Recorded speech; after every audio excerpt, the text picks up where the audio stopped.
Welcome back to Rauta's Assassin's Creed Shadows game stream. This time with a little bit of alcohol, unlike a couple of previous episodes, because no gym tomorrow.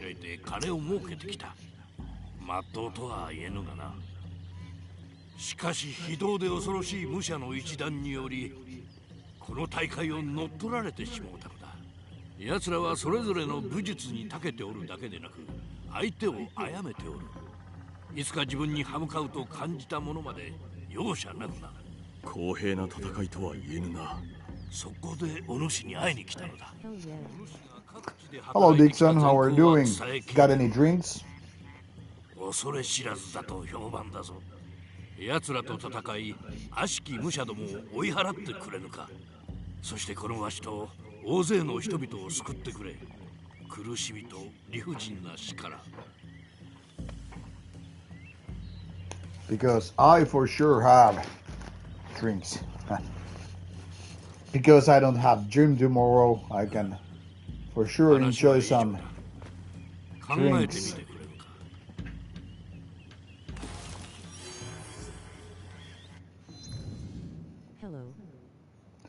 Hello, Black Widow. What are we drinking today? I don't drink, but I just finished my Christmas candy. Dixon doesn't drink. What kind of heresy is that?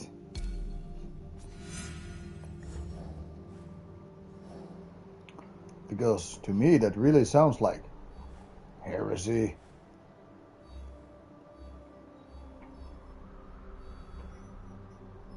Some red wine. Some red wine, that's good. Do you remember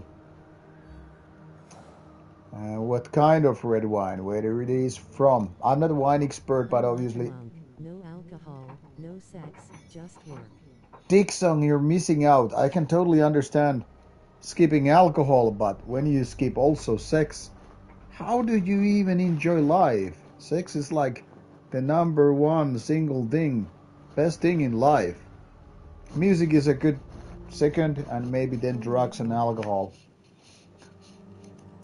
Alright, Black Widow, sounds good. I will salute you. How did you say again in Romanian? How do you say cheers? You mentioned it a couple of days ago, but obviously I don't remember words just by hearing them once.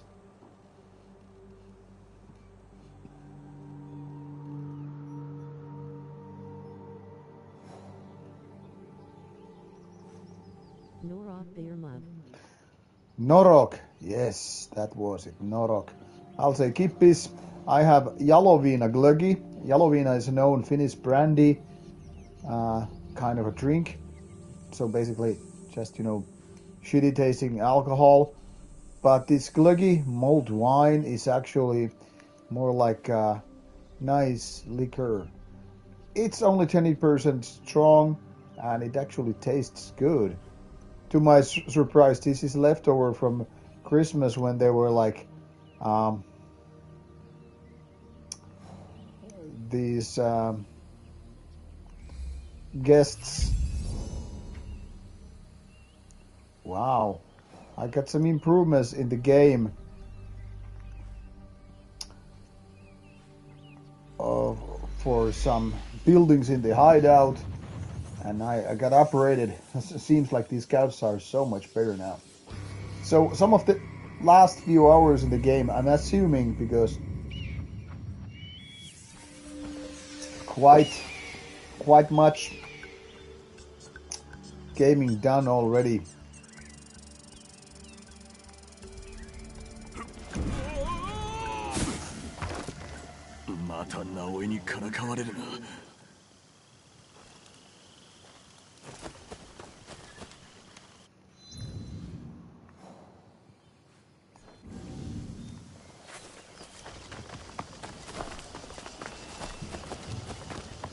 So you decided to have a little bit of booze this time. And I have a new whiskey bottle here with me because, well, I finished that Glenmorangie 18 years old, so I figured out it's time for a new bottle, and also I got as Christmas presents a couple of whiskey bottles, so I went for something that has been in my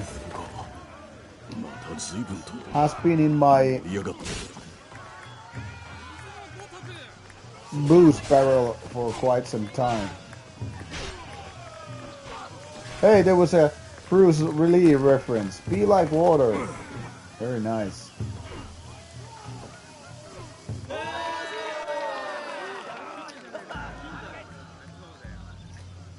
Today I was supposed to start gaming a little bit earlier, but I'll admit it, I didn't leave the gym until it was like 10 o'clock, and then I had to eat, and I was stuck watching that Pluribus TV series on Apple TV. I really liked it. There is some very, very nice atmosphere in that stuff, and it's made by the same creator who made Breaking Bad. Now obviously the setting is very, very different from Breaking Bad, but his skills as a writer, as a director, or creator in general is right there. It's very fascinating TV series. I'm about four episodes in, and I'm really fucking loving it. I will actually, because I stopped doing those reaction videos about TV series and music videos, I am trying from now on to tell about gaming and TV series and other matters, along with music on my monthly streams. I don't know how people will like it, but I just like talking about entertainment and art in general. Be it movies, be it TV series, gaming, video games, you know, theater plays, whatever art I'm enjoying. And of course, traveling. So I try to incorporate them in my streams now coming year 2026.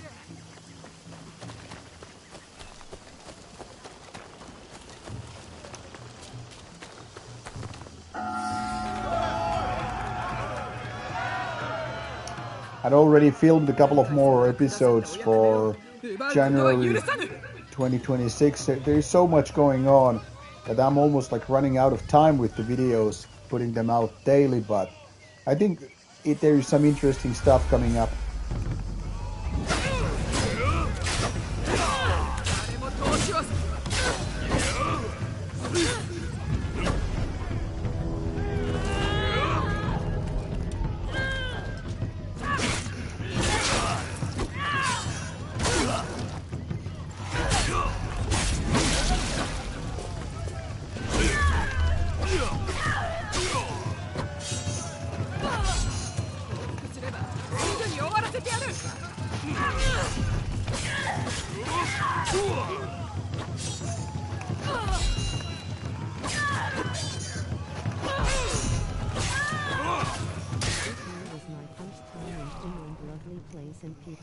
Oh yeah, Black Widow, because you were at the gathering. Very nice. I'm happy that you like the country and happy to hear that you will be back. We should definitely go cheers with the drinks when we meet.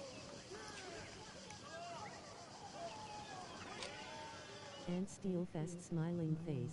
Oh yeah, we're at Steelfest, obviously. Yeah. Very good, very good.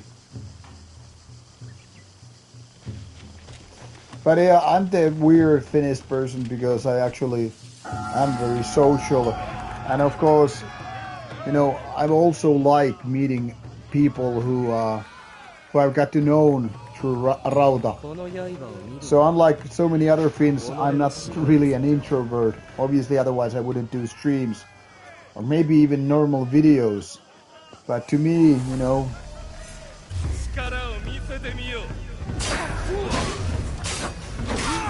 this is very, very interesting always to meet the like-minded people.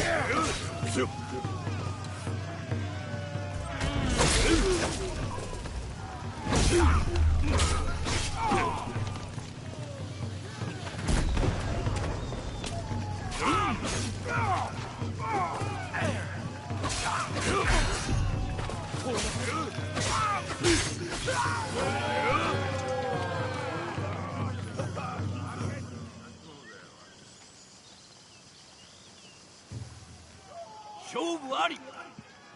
不を破れたり。勝ったのは巨体の安家。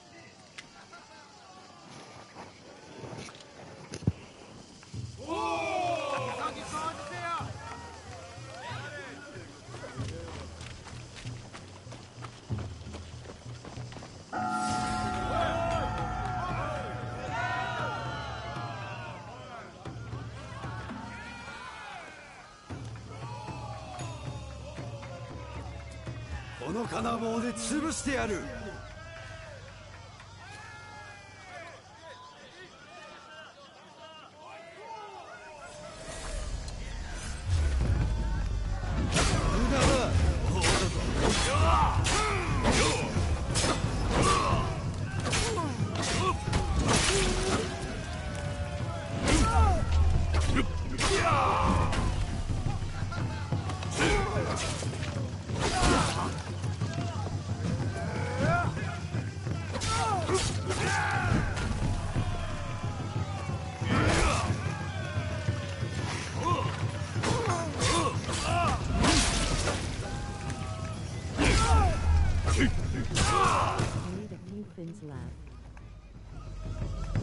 Why did the Finns laugh at you?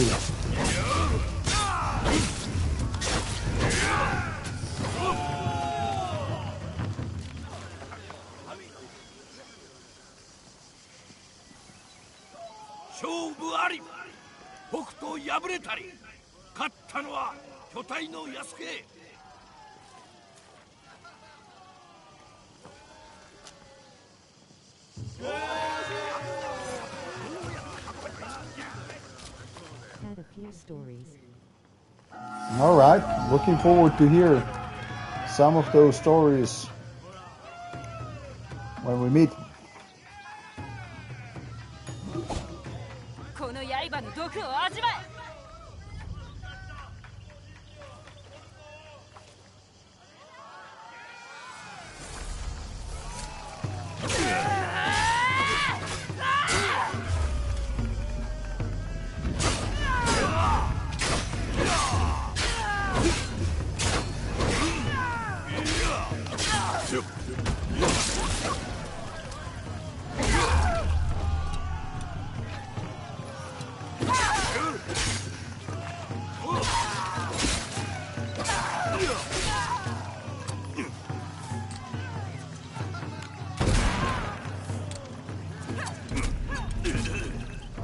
Oh no, I died. I was too carefree. Too careless.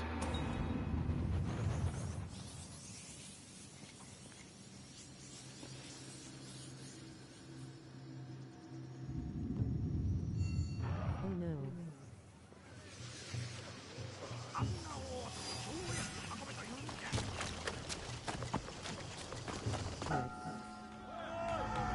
Yeah, rest in peace, Easy Asuke.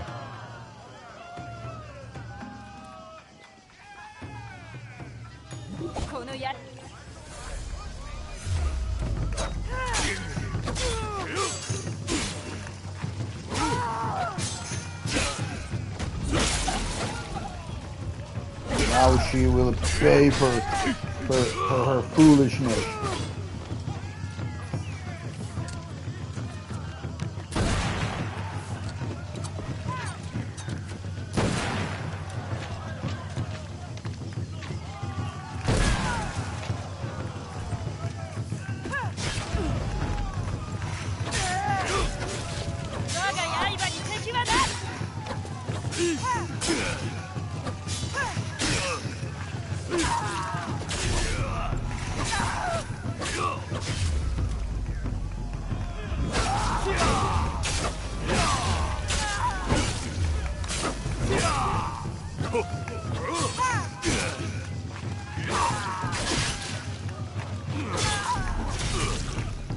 No, not again. The goddamn poison that kills me. I should be dodging more, it seems. Okay, time to take a sip from the booze bottle. Let's consider this as a healing potion. This is pretty good stuff indeed.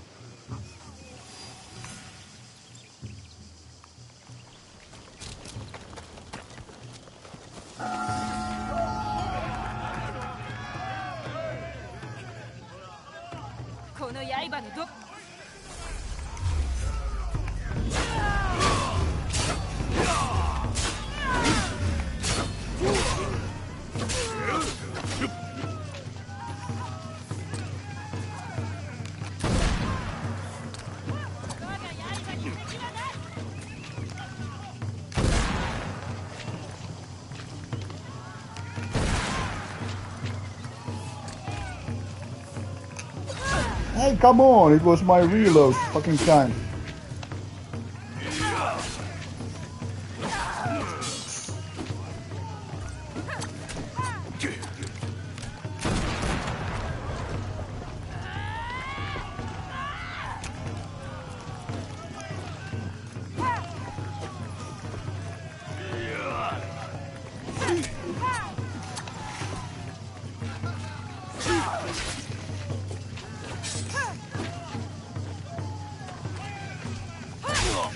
Hey, come on, come on, come on, come on, don't do it.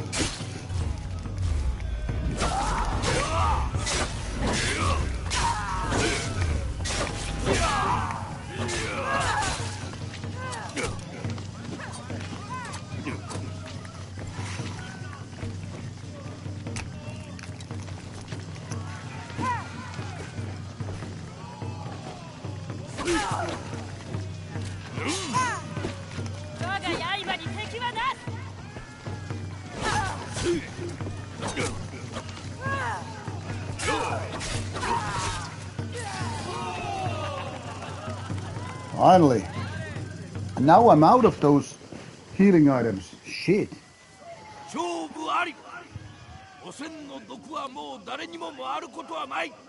勝ったのは巨体の安家。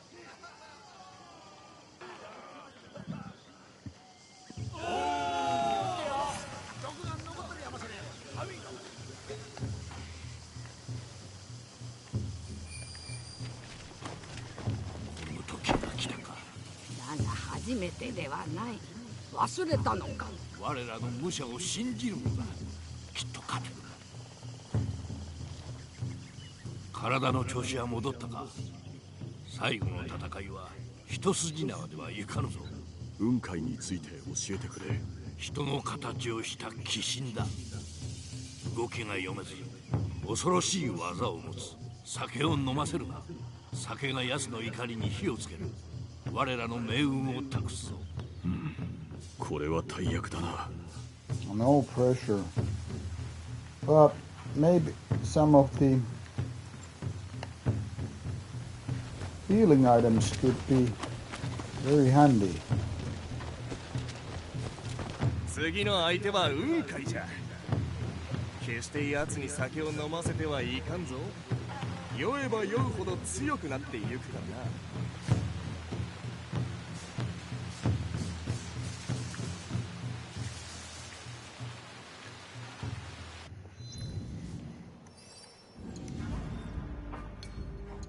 Okay, let's save the game for now. And if this doesn't work, then I better find a way for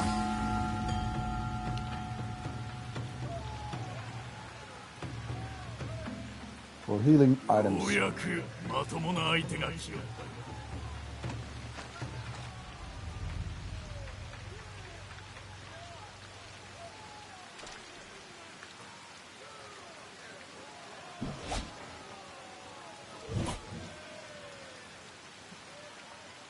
Is this some kind of a drunken master style?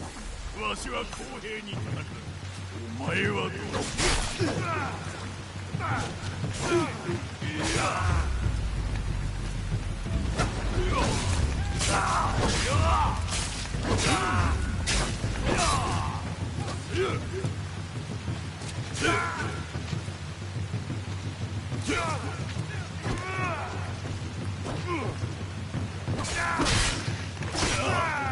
What happened to my parry? Drunken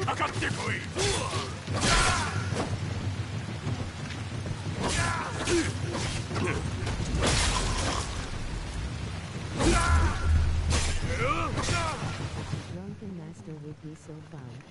Yeah, there he is healing.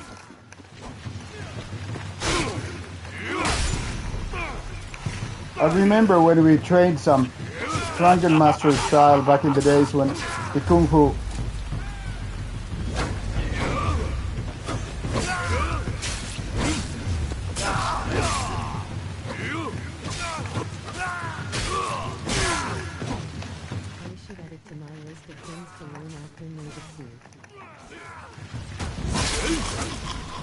Yeah, definitely.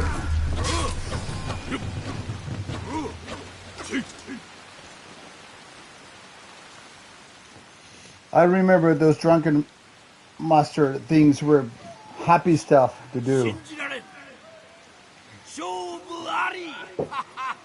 So 見事 goofy and creative. 雲海を倒した。 I didn't 勝 do 者 it は much, 巨体 but we の got 安家。 some lessons with 新た that, な and 王者の誕生だ。 yeah, it was fun.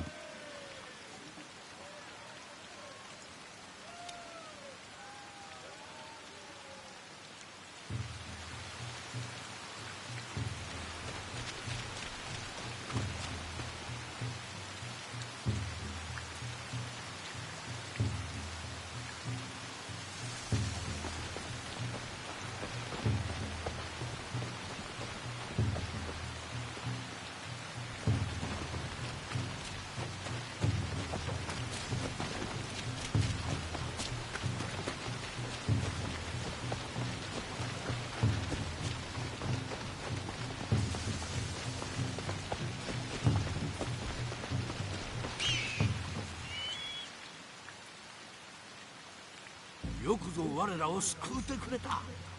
ありがとう。本当にありがとう。心から感謝する。雲海、何者であったのだ。かつては坊主であった。ここがまだ寺であった頃はな。 It was fun to read about these drunk 不運に見舞われ monks 酒に溺れおった。 and these violent monks, these militant monks 己 too. の敵を罰することに用いるように。それも過ぎたこと。この先のことはお主が選べばよい。武芸大会にかつての誉れを取り戻すこと。それがわしの夢だ。ここで働く者らは家族のようなもの。わしらにはこれしかない。不穏な輩を排するにはまたとないやり方だしな。さようか。また挑んでくる猛者がおれば、それがしがお相手しよう。一人ずつ裁きを下して。あ、さあこれを受け取れ。話ほどの品ではないやもしれぬが。褒美だけが目当てではない。ではこれにて。ああ、いずれまた会おう。巨体の安家。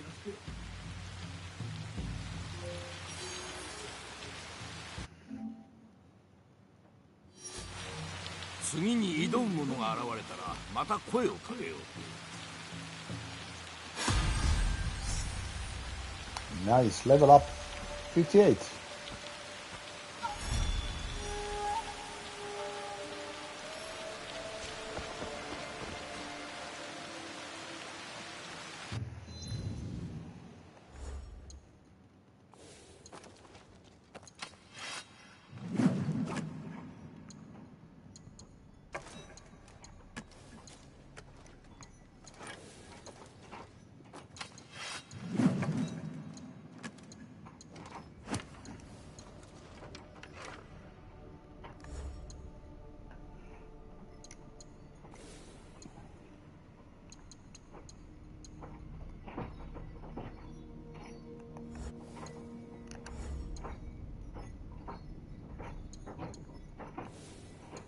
The wind outside this, the place, it's fierce.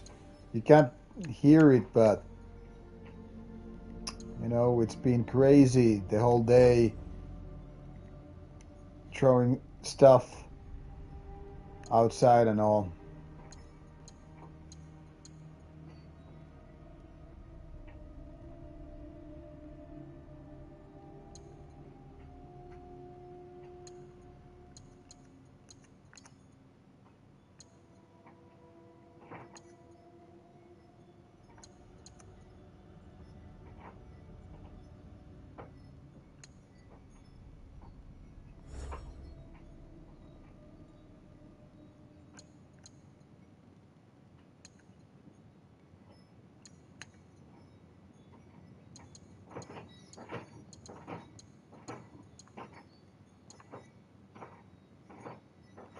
It's crazy all the time. You don't get to hear it, but outside the wind chime is ringing like crazy, as if some, alarm was going off or whatever.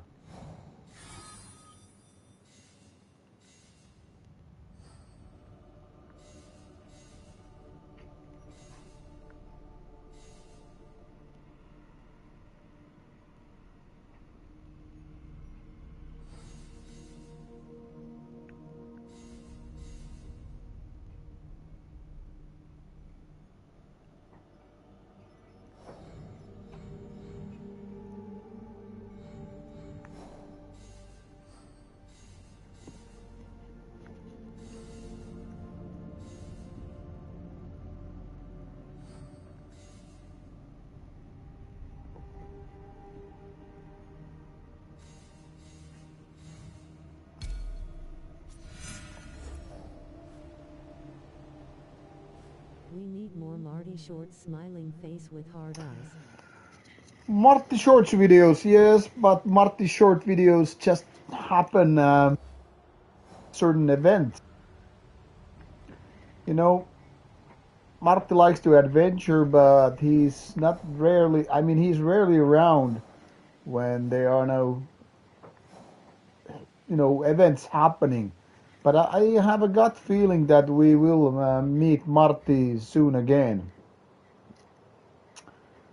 I mean, probably early 2026. Who knows? Just a wild hunch.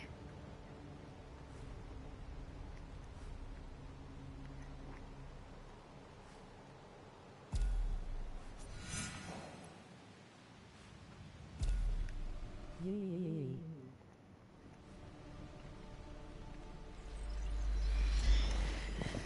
There are lots of people who don't like Marty at all, but it's fucking fine. That's something that me and Marty have in common. Some people don't like at all what I do, and I'm like, hey, yeah, whatever. You don't really have to like Marty stuff, nor what I do. It's just totally fucking fine.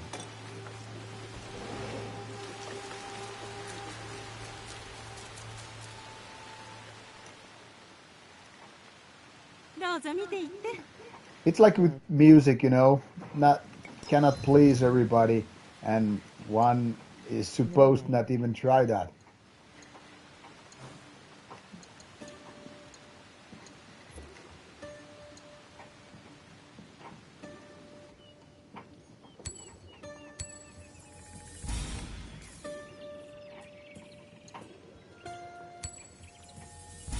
I mean, I understand. Marty is such a character that some people just think that that sort of humor is very fucking stupid. So, I mean, I don't blame them. Then again, I'm dumb enough to personally, like that kind of humor myself. So, that's what I try to do. I mean, metal in general tends to be so sometimes overly serious, and I feel like, it doesn't really hurt to put a bit smile on people's faces. I mean, I get to be so serious person every now and then that nobody can fucking, stand that shit. So I mean, like, yeah, that's where Marty comes to balance things out.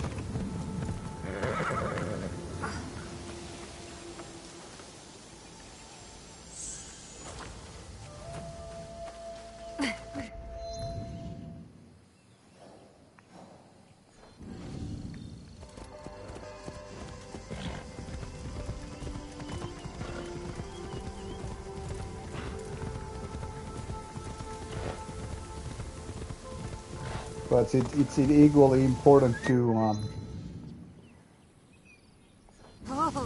understand that whatever Marty does is not, for example, related to what I do with the band and all that stuff. So they're two totally different, separate entities. Well balanced on their smiling face. Well, thank you, Black Widow. I try to keep Marty as a... I try to keep Marty funny fella. Hey, one thing I need to do here is... Oh yeah, there's a new talent tree. Nice.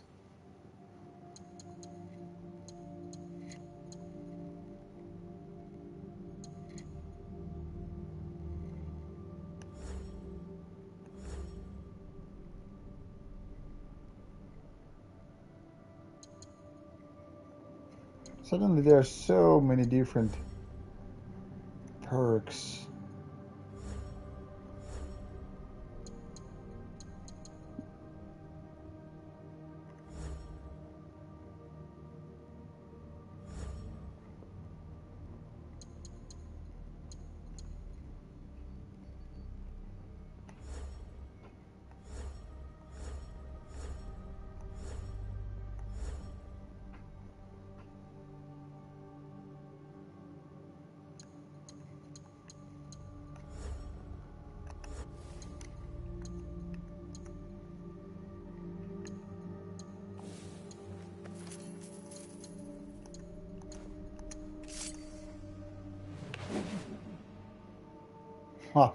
Peppermint stick. Yeah, finally getting that bow staff. Oh yeah, and now we have a new ride here. Something that came as a birthday present today. Look at this. Haha, Christmas hat. Hat of merriment.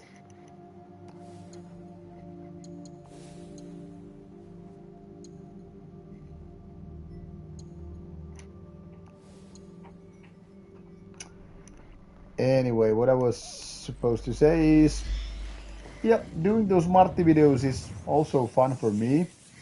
I guess, usually for my friends as well.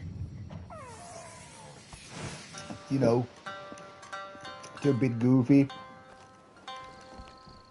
この槍はどこぞの流派について学んだものではない。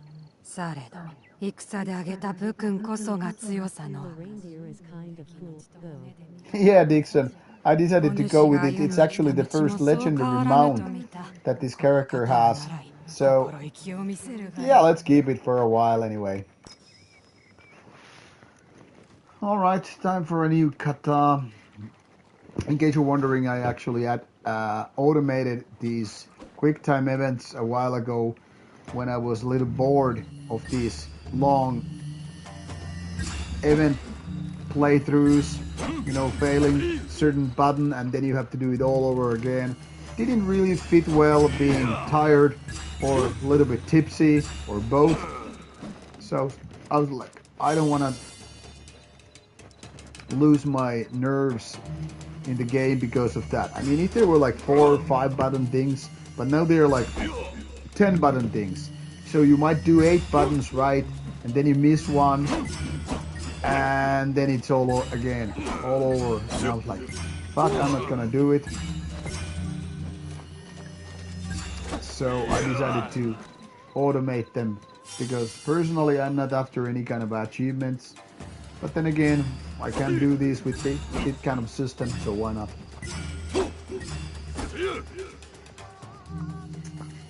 Alright, done with the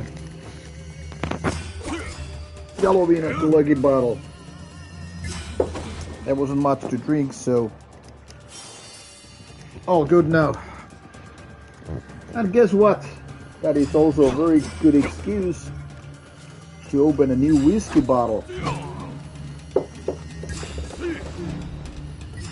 What kind of a jewelry we have here? Lafroig, 10 years old. One of my all-time favorite whiskeys. Because it's very smoky and peaty. So, yep, I love it. And that's exactly why I'm gonna have it here. I don't even remember when I got this for a present, but it's been in my alcohol barrel, which is a small storage space. It has been there for quite some time. I rarely open the bottles that I just bought right away, or those which I receive as gifts. Oh goddamn, this smells so good. Too bad I cannot show it to you, not to mention share the smell or taste with you, dear viewers, but bear with me. Here it is, Lafroig, 10 years old.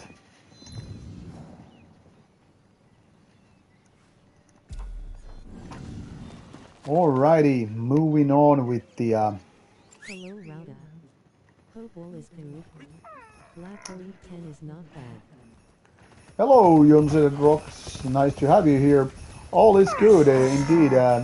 Just doing a little bit of game streaming since the next monthly streaming is still a week away. That is planned to do next Saturday. So I'm doing these gaming streams to talk shit while I play. And yes, Lafroig 10 years old is indeed one of my all-time favorites. I think in the end it was this kind of whiskey, maybe not exactly Lafroig, but something similar from the Isle area.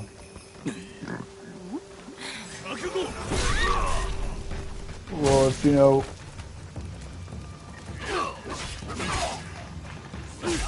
was the stuff that really sold me Apparently I just stumbled into Rauta's booth. sold me whiskey.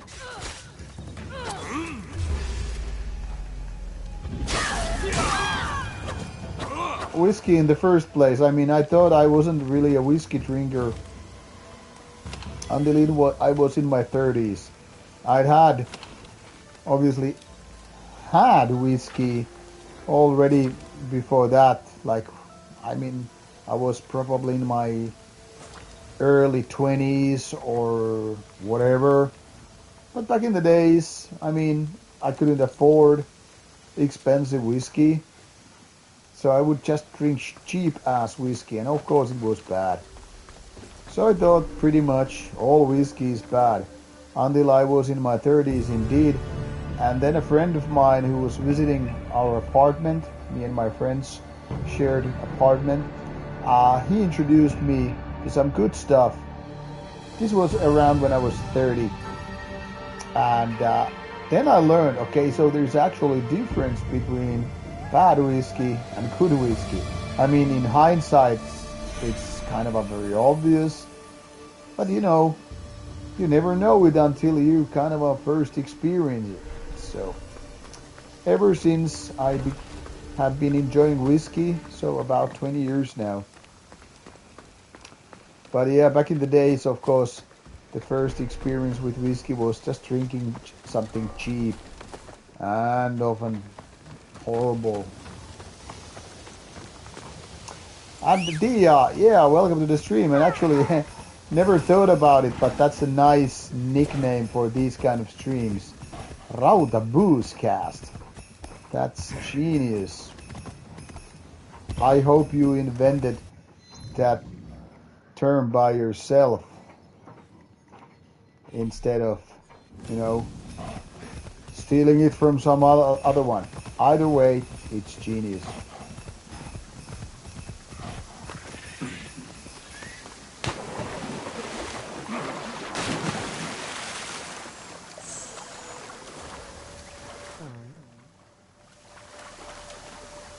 Don? Yeah, Don what? My fad is probably Lagavulin 16 or some an Ardbeg in the teens. Blinking face. I Don. Now Tia is being very messy. First Don and then I Don. I'm now thinking if Tia might be very, very drunk. Yeah, Lagavulin 16 years is actually one of my favorites too. I don't think there are any Boozecast yet. Okay, now Tia made first sensible sentence. But yeah, Lagavulin 16 years old is also one of my favorites. And I do love some Ardbeg ones too. I have had quite a few bottles during the years.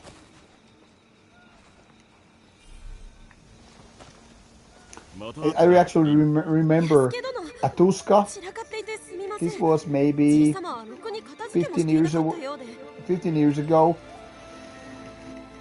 I was at Tuska Festival and I met my friend who actually has also done all of my tattoos, plays in a couple of black death metal bands in Finland. And he offered me some booze from his pocket bottle. And I was thinking it's gotta be some cheap ass stuff, but I was like, yeah, I'm gonna take a sip. And man, it was good whiskey, and I was like, what is it? And he just said, yeah, it's Lagavulin 16 years. I'm like, what the fuck? Why do you have this good stuff?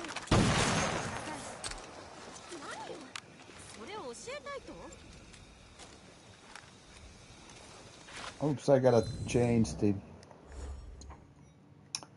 weapon. Some issue with new keyboard may have to adjust sensitivity of the keys. Yeah, I get it, Tia. Blame it on the keyboard, not booze. I hear you. Oh, of course, just joking.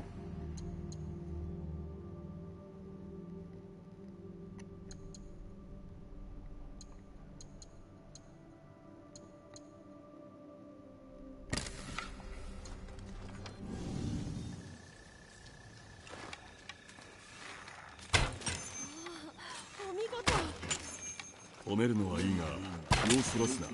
よく見て覚えるのだ。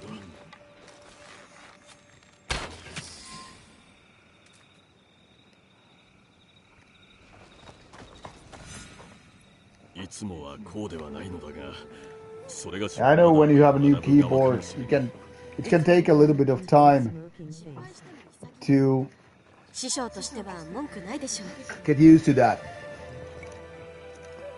So since I'm not doing enough flirting in real life, I'm putting my flirting skills in the game. It wasn't my archery I was testing. I think I need to do this in real life. それに少し追い詰められている時の方が人の本性はわかると言いますし。ところでお侍様でいるのはどんな気分で？そのように尋ねられたのは初めてだ。そうだな。今のそれがしのことは誇りに思う。 So how are you people doing on this fine Saturday evening? I know it's gonna be late in Sweden and Romania too, since it's late in Finland.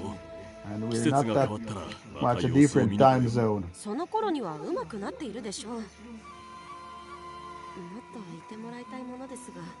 お主が申す通り、太平の世はおのずとは来ぬのでな。またな、リン。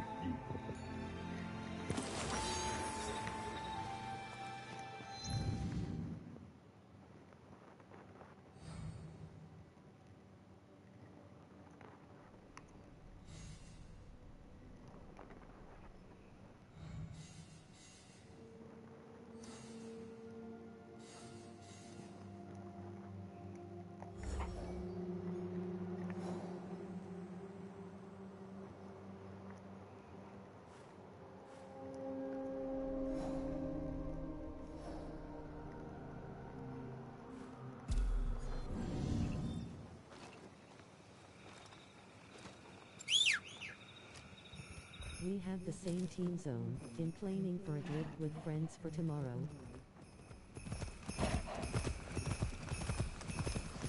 Planning for a drink tomorrow or trip tomorrow, whatever that was meaning.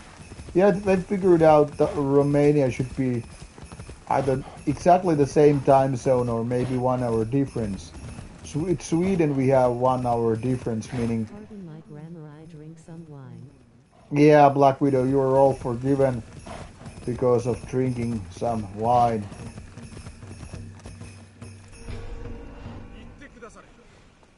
Okay, these guys are looking for trouble, so they will be punished accordingly.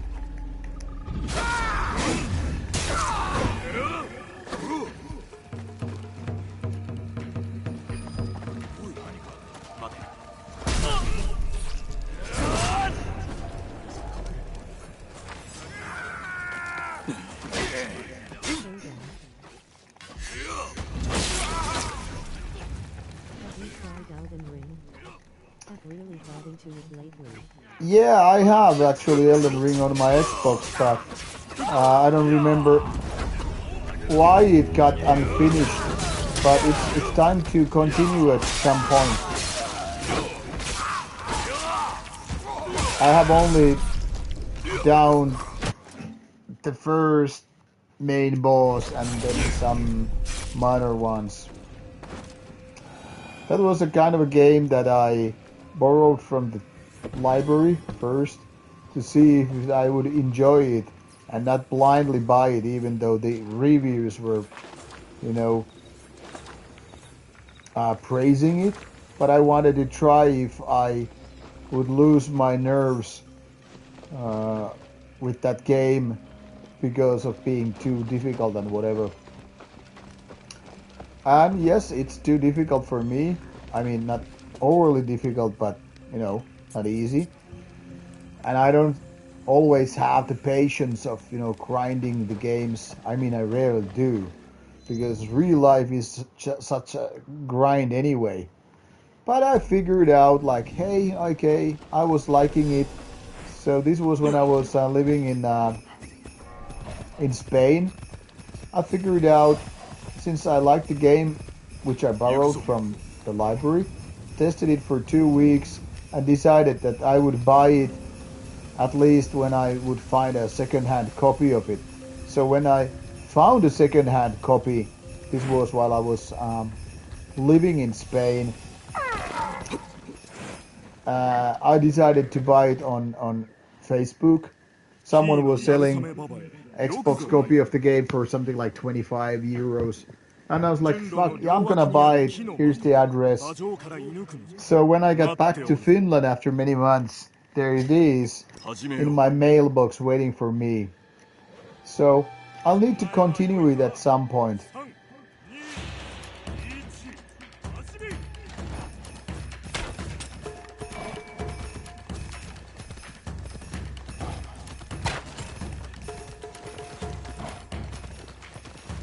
Hey, where are the targets?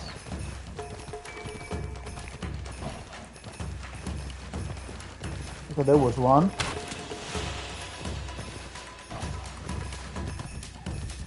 It's so dark, I cannot see shit.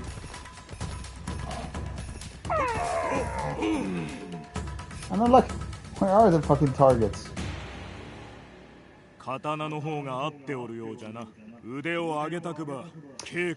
But yeah, I'm planning to continue it. And today when I was, maybe someone saw it, when I was, I posted it on my Instagram as well. I was visiting a second-hand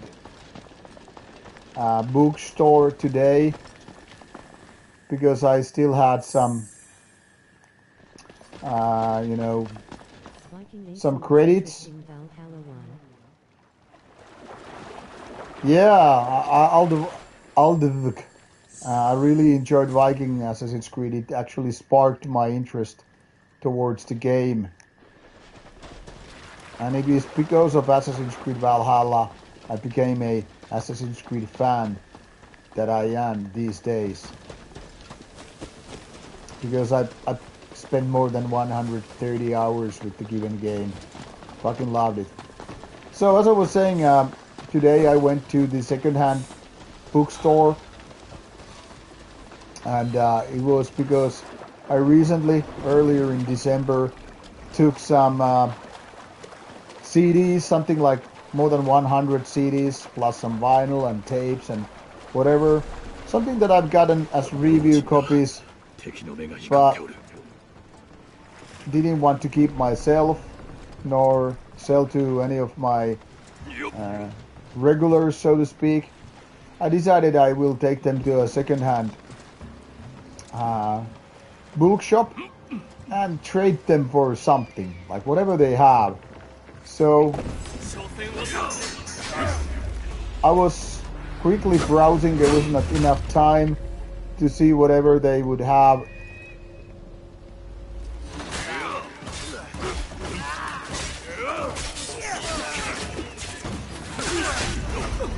You know what I want to do is to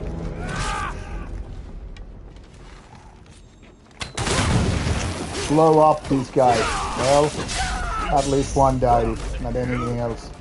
So anyway, so there I was browsing the albums, and I figured out I would buy something. So I ended up buying some extra expensive copy of Celtic Frost Monotheist album, and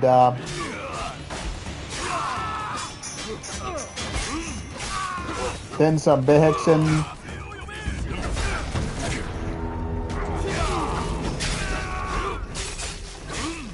and actually Dark Souls 3, I think.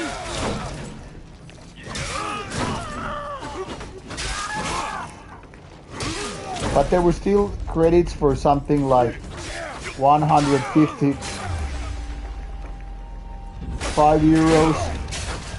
So I figured I need more time to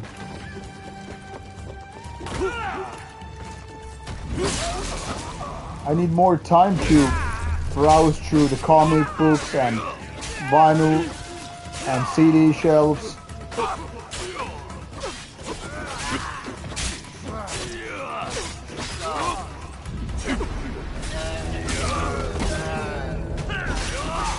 So decided to, because I had some extra time today.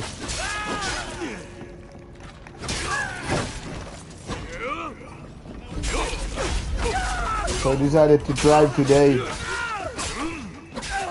to that particular second-hand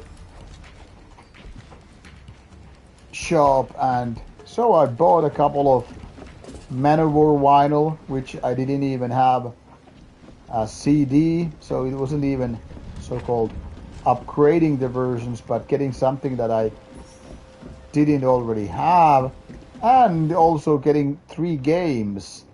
I bought some Saints Row for PlayStation 5, Mario and Rabbids for Nintendo Switch, and yeah, Hades for PlayStation 5. And I still couldn't, spend all that 155 euros. So I still had like, I don't know, some 24 euros left for my credits. So yeah, finally put some of the not so good CDs into use and trading them for some good music and hopefully some fun video games too. So, while of course it's always nice when I get some review albums, CDs, whatever, which are good and which I can put into my own collection. I mean, that's of course the best thing to happen with the reviewable material. But I mean, there's no chance that I would be liking all of them, That sounds like a great deal. Yeah, I mean, I'm really happy about it. Fuck!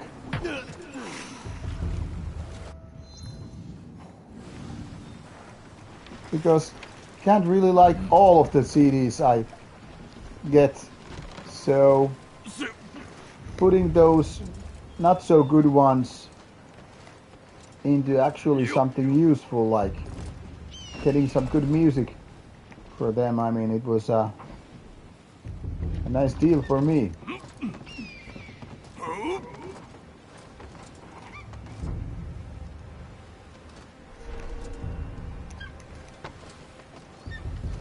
Okay, this is stupid. I cannot. New games are pretty boring, not the same as it used to be. Cannot really do this with this particular character.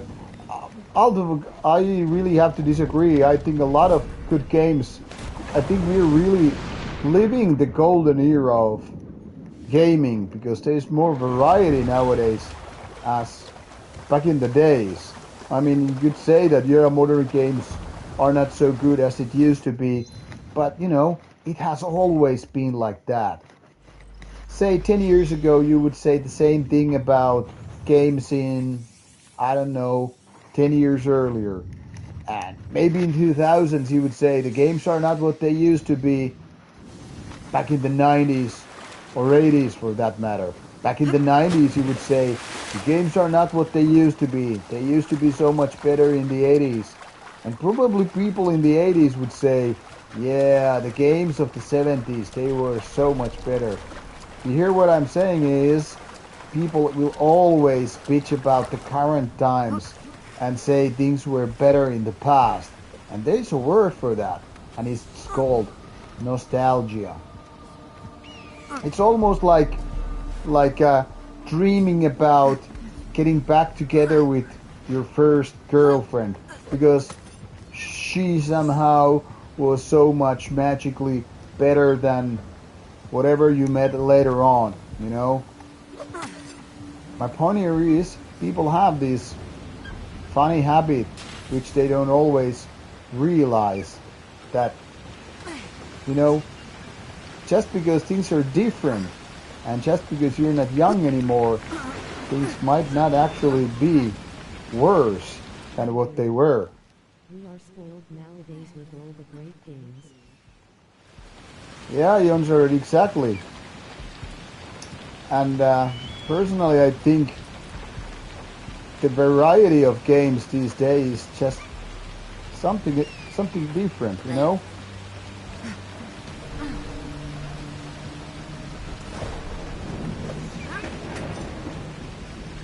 So I personally think there is so much variety of games these days. I mean, if you don't like, say, games like Assassin's Creed, because we're playing it at the very moment, and you think, oh, these modern games with their open worlds and missions is just too much the same.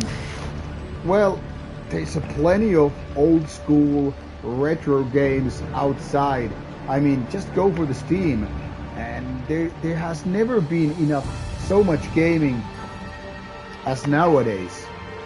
So if you don't feel like these games of today are not that good, you might find some indie game from 2025 which seems like it was made in the 80s or 90s. Games had more soul and meaning before.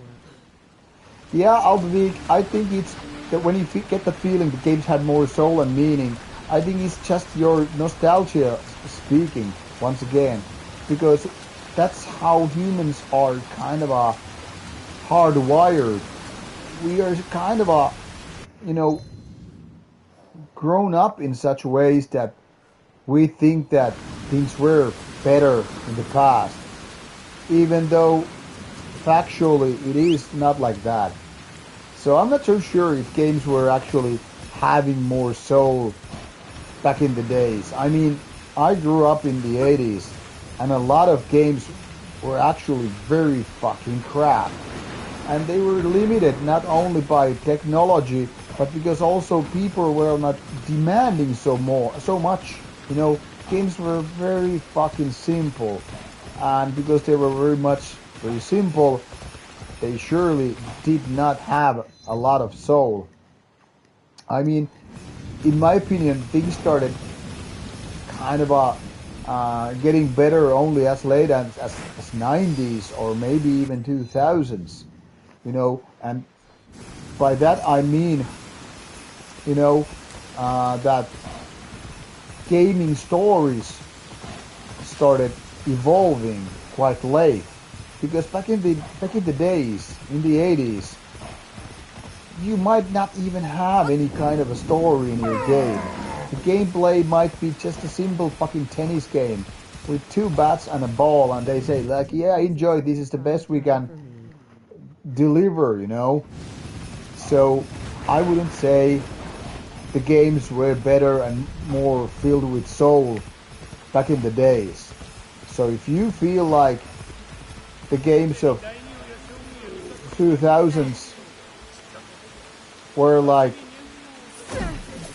you know, the peak gaming, that really proves my point that it all sounds very much like nostalgia. And don't get me wrong, for me, the golden era was basically with the World of Warcraft. So I should know a thing or two about like when games really felt like they were special. And I don't think I will ever get that feeling again. So yeah, I know what you mean.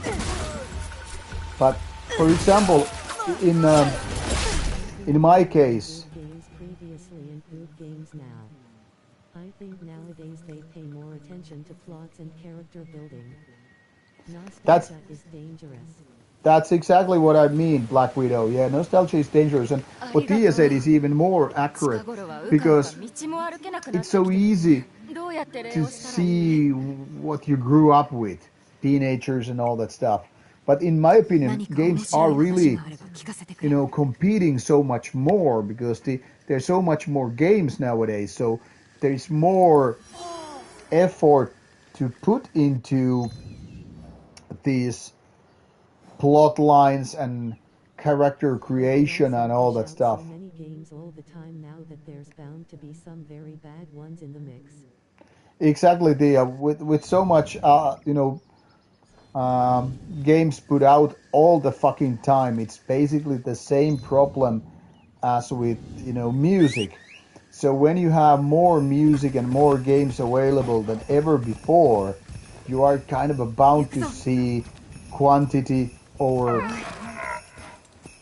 quality. And that's really happening with a lot of music as well. You see so many bad bedroom black metal acts because everybody get to be a composer these days because AI can create, you know, the music and the lyrics, and you only have to do some fucking finishing touches.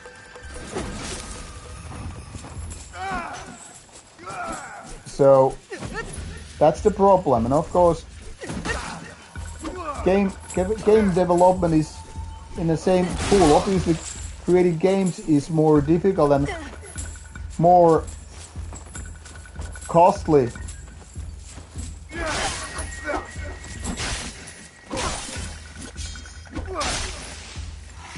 God damn, this motherfucking Ronin is fierce. But in my opinion, games are more beautiful these days. I mean, we're talking about graphics here, obviously, but not just graphics. Because there is, like Thea mentioned, so much more in the world building, the character dialogues, the details in the gaming world.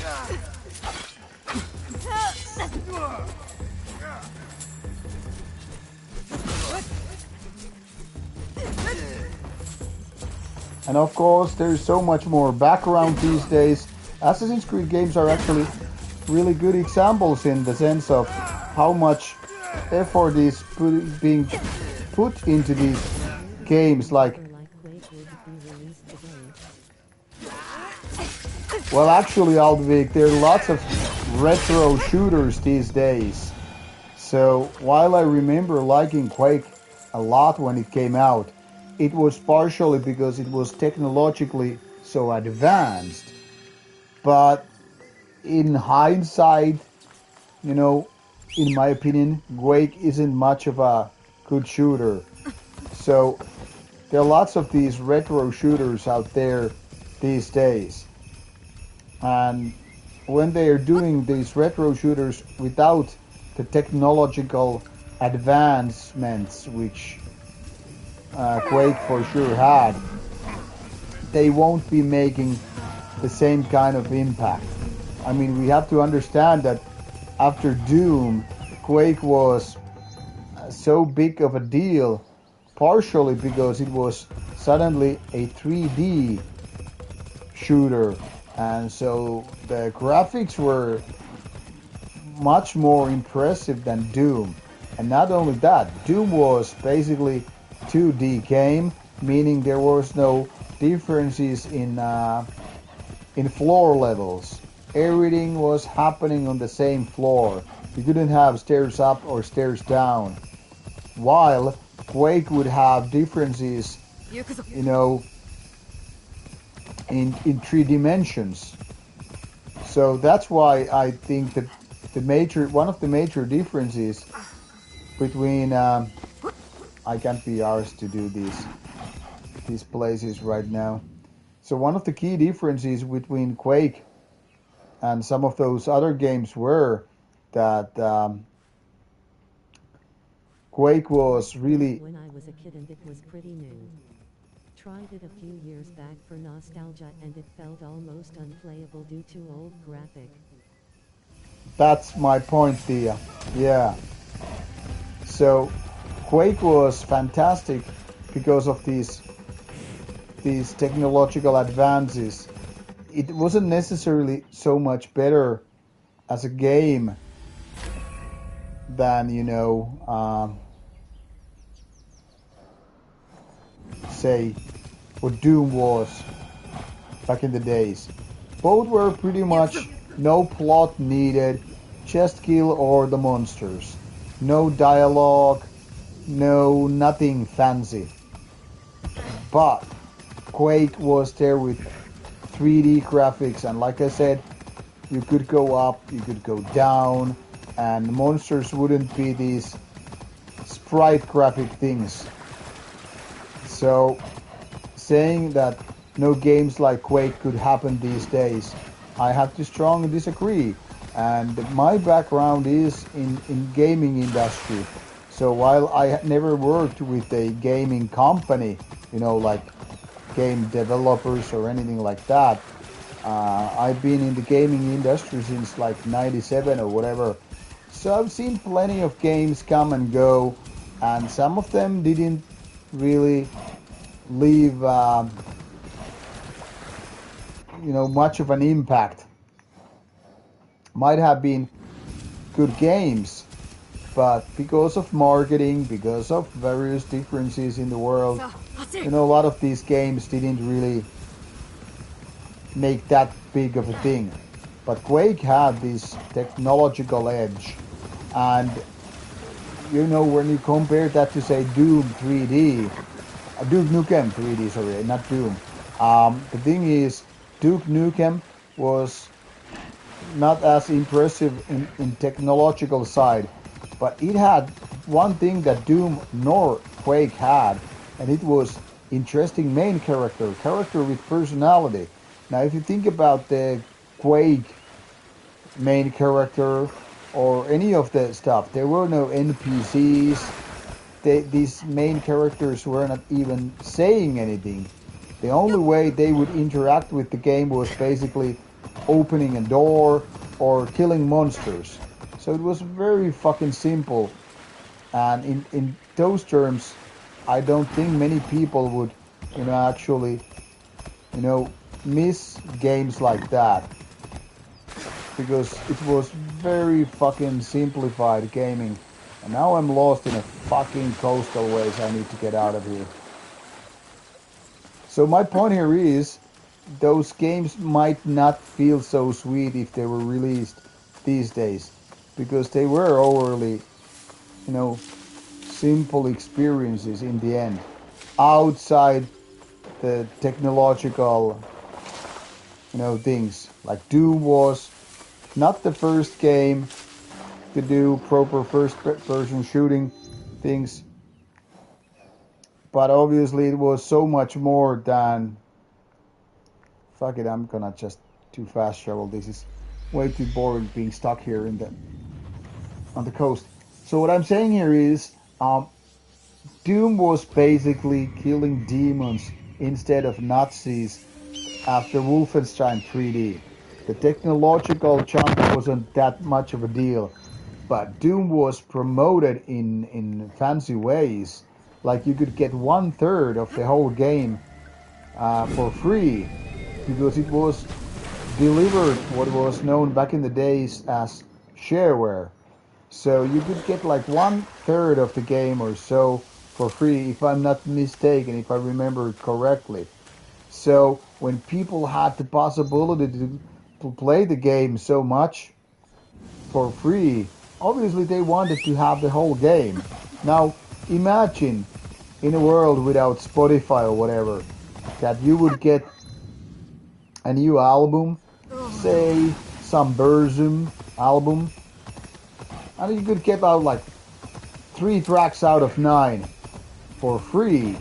You could just Revolutionary nowadays, just uninspired Unreal Engine slop. Well, there has always been games which are uninspired. That's definitely true. But what I'm saying here is, with Doom, it wasn't exactly revolutionary in so many ways. It was just kind of a better version of Wolfenstein. And when stuff like that was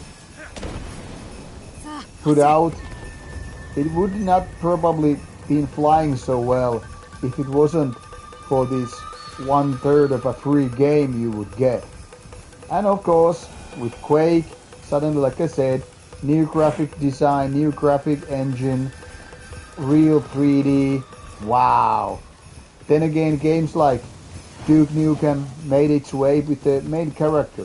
Then there were games like Shadow Warrior, which was basically Ninja instead of, Duke Nukem. But it was interesting enough, Suddenly, instead of some, boring space station corridors, which would be basically Doom, or some weird ass caverns, caves, whatever, which was Quake, you would have real life places like in Duke Nukem, office buildings, city places, all that stuff. And it was phenomenal in a way. Now, the next logical step to break waves was not, to copy the same pattern, because obviously those games were not that interesting after a while. You need something else to become revolutionary, and that's where Half-Life came, you know, and things like that were really the thing, with each and every new first-person shooter which really left a mark on the map. You would have to have not only technological advance, but also things like storytelling, which was very new to a level which Half-Life then again did. So my point here is, if you look at back and find out why certain games made this impact, it's because of various reasons. But usually it's something like a big step was made. And that might be the reason why you might feel that modern games are so uninspired. There are no such big technological, jumps anymore. Every game, well, most of the games anyway, do have some kind of a storytelling things going on. So game without a story is probably more rare than game without a story. Do we necessarily need a story? I mean, you could play Tetris for hundreds of hours without the need of a story or, dialogue. So there's always that side of things. But nowadays, obviously, every game basically has some kind of a cool music, nice graphics, some kind of a story and dialogue. So that's kind of a given. And then you're like, so what is the next logical step to do something else? What do you need? Nowadays, for shooters like Doom, Quake, Duke Nukem, Half-Life, it's harder to do that kind of a game that is really, really, something else. And I don't know, to be honest, VR gaming is the only gaming style which, in my opinion, has been making some kind of a big technological steps. But VR technology itself is still quite, expensive. And not everybody does have the equipment or room for VR stuff, so it's a little bit harder to get into the world of VR gaming than your typical console gaming or PC gaming.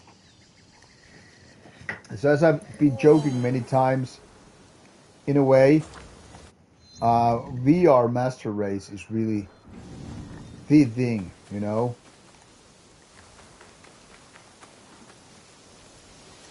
But these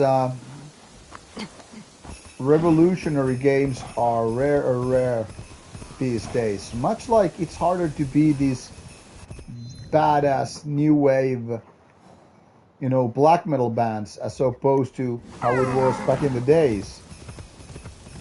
Because a bit of a novelty in my opinion.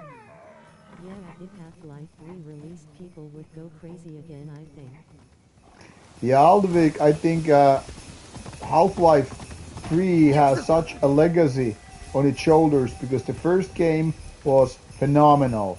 The second Half-Life game, even if it's not that phenomenal, I mean, it was still a fucking great game. Maybe even better game than the first one. But I mean, maybe technological wise wasn't that much of a improvement. Anyhow, because of having two great games in a row, of course people are expecting like, hey, what's gonna happen next? Now, talking about VR technology being a novelty, I mean, you're kind of right. It's more like these premium cars. Only a few people get to have them. I mean, relatively few people. And those who do are not, able to make it a mainstream thing. mainstream like console gaming or PC gaming or whatever. Hello, Herded. How are you doing? I'm here going about on a video game rant, or more like a little bit of memory lane. This is a rare gaming stream on Rauta, because usually we talk about so much more about metal music and not so much gaming. But now we have been talking gaming mostly. And funny that you mentioned deadlift. I also had a deadlift volume session today, just prior to gaming today. But yeah, because of my gaming history about 40 plus years, I've seen a lot of improvement in gaming. And that's why I feel like this is the golden era of gaming, because if I want to play retro games, if I want to go mentally back into the 80s or 90s, that's just a couple of clicks away. I can always, buy some old school retro game and get done with it. I've only played one Zelda game because I never was into Nintendo when I was a kid. So the only Zelda game I have played is the Breath of the Wild, which I have for Nintendo Switch. I mean, I do know it's not available on other platforms, but still.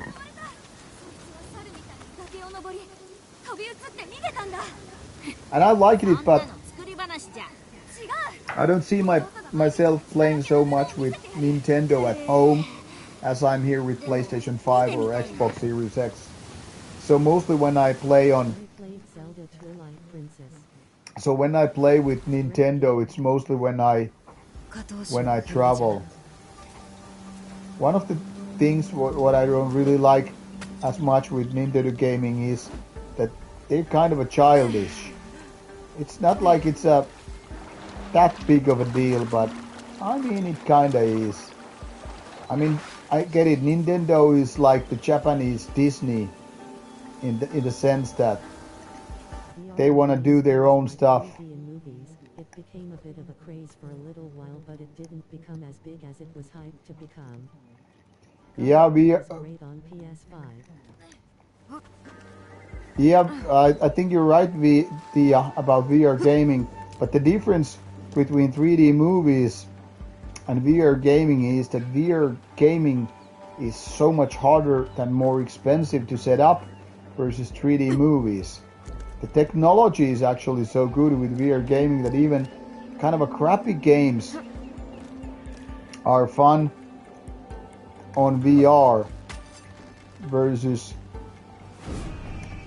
Okay, that really didn't work so well.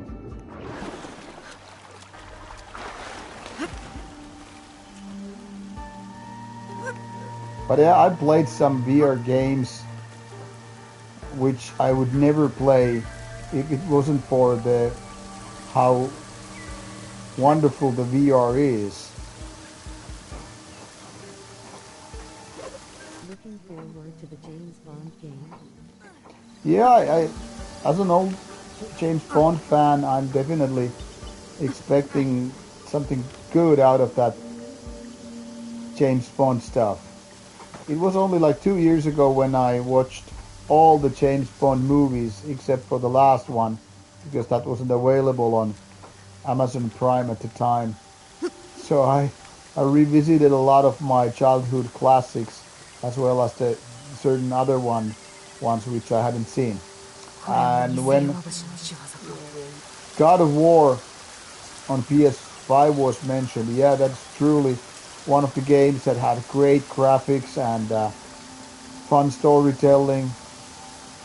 He actually was present when I was playing God of War.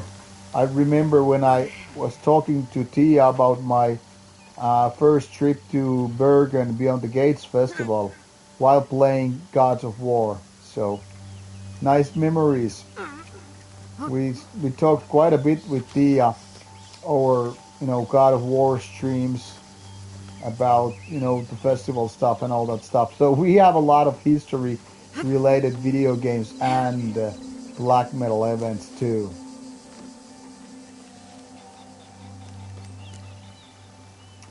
But in a way, those God of War games are in a way very dumb. The storytelling is very simple, the action is very simple, but it's about the characters and the world building, and of course, nice gameplay, which made both of these new God of War games very, very much fun. So yeah, I enjoyed them a lot. But in a way, as games, they are more simplified than Assassin's Creed because the storytelling is so straightforward. There is no open world. It's just basically a railroad. Well, That the was a good game. Went and bought it for myself. oh, that's nice to hear, Tia. That's really nice to hear. But yeah, that Ragnarok game of Assassin's Creed, God of War. I mean, the world building was a lot of fun, and of course, a fan of Viking stories, mythology, and all.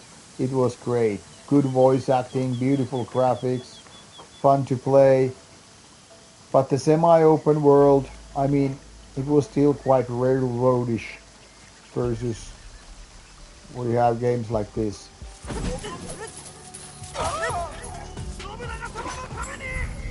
Okay, this is a new Yamabushi.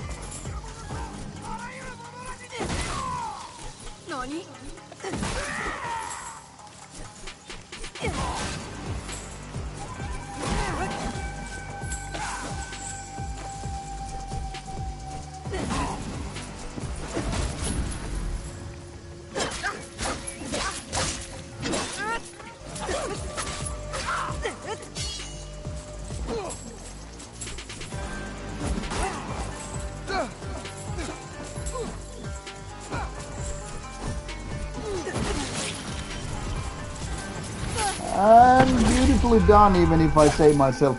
I gotta say, I really like the special graphics effect. Heard of a band called Nativist? Nativist. I can't say I know that one.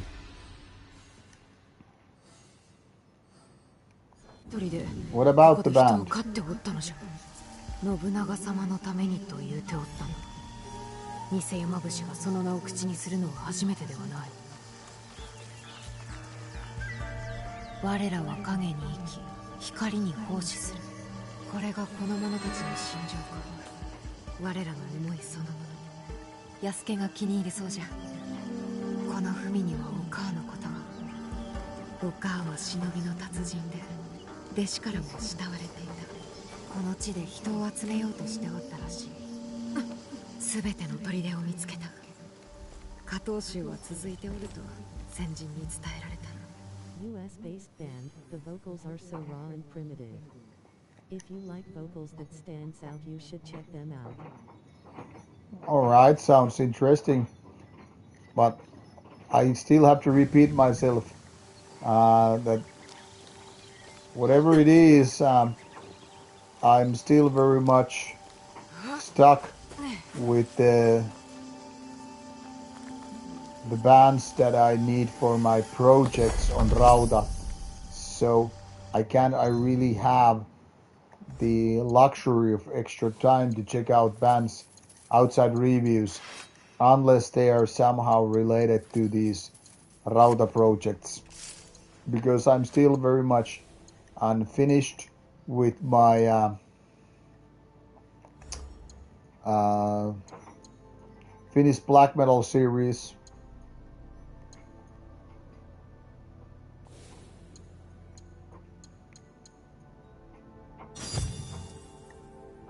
that's something that I still need to do. I mean, it's getting easier and faster because now I'm more around the smaller bands. And then there is of course those 200 bands of which discographies I need to go through for my retrospective videos. So until I'm pretty much done with those, I'm not really taking new listening projects outside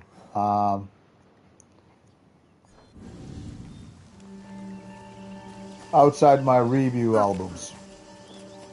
But I'll put the name behind the back of my ear, so that's a very Finnish saying of like I put it in the back of my head.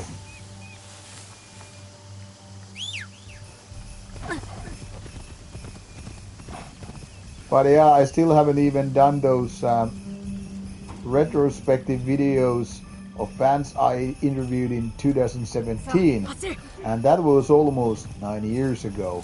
So see my problem with the bands that I tried to get done.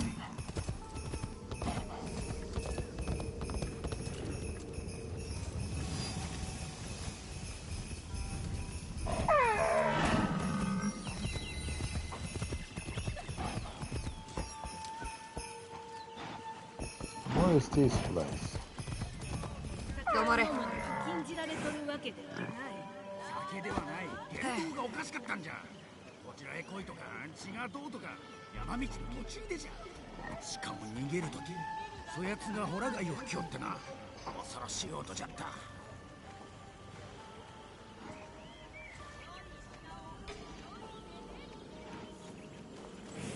いらっしゃいいらっしゃい。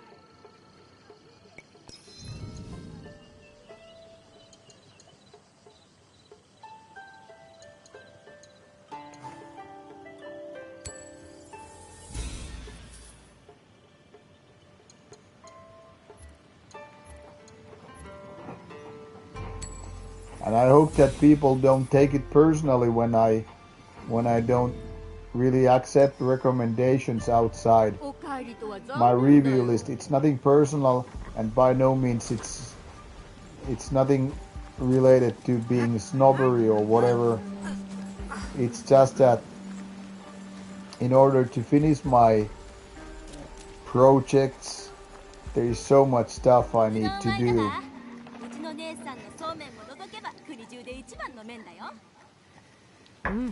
うどんか。野菜を添えれば文句なしじゃ。We understand too much bands anyway. Yeah, and the thing is, with these projects, you know, they are always related to something I want to speak on a video. So it's made for the content I can do on the channel. So that's why it's so important to keep the focus on creating content rather than just listening to, you know, random bands.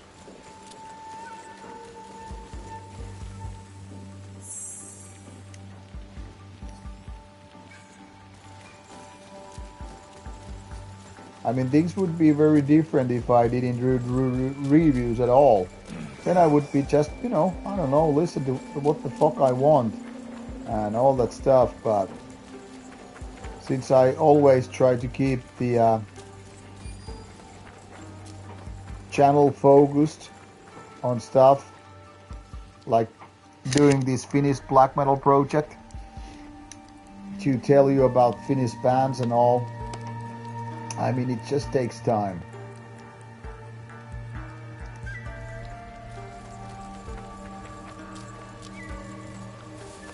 And after I'm done with the Finnish black metal project for videos, then I won't be doing another similar project until I have actually,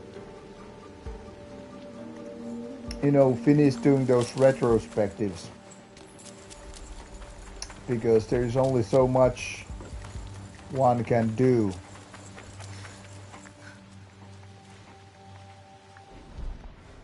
Appreciate it, man. Great series. Thank you, Rich.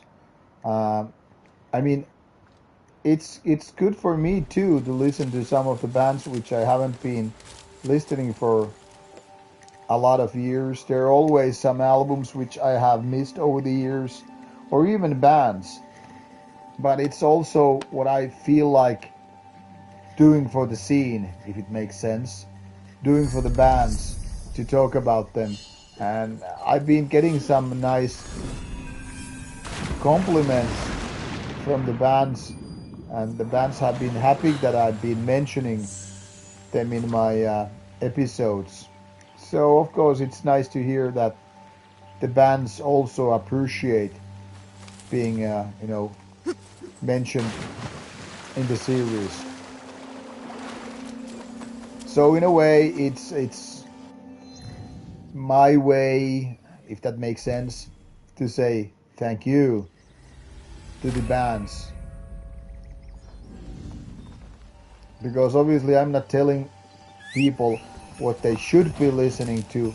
I'm merely trying to shed some light into this wonderful but huge scene what we have, and not only in black metal but in general. So for me it's important to help people to understand the context of given bands, what they were doing with their time, this and that.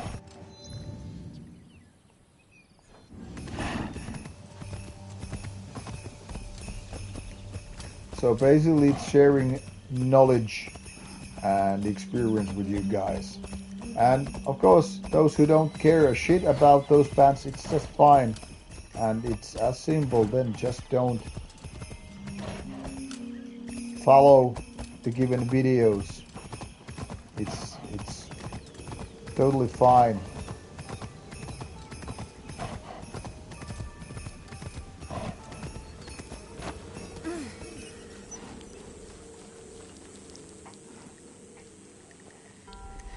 Man, this is some good whiskey, this Lafroig, once again. I haven't been drinking it for many moons.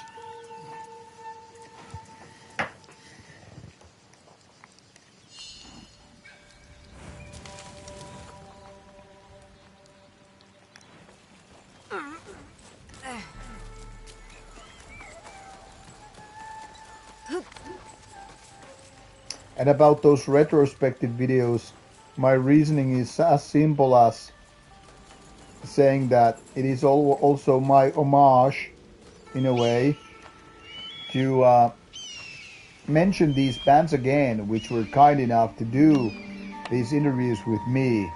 So it's more like building a little bit of background or extending the interview with more knowledge. So when the interview is already out, it's very much fun for me, and I hope for other fans as well, to explore the music of the band that I already saw an interview with. So I like to keep them, together.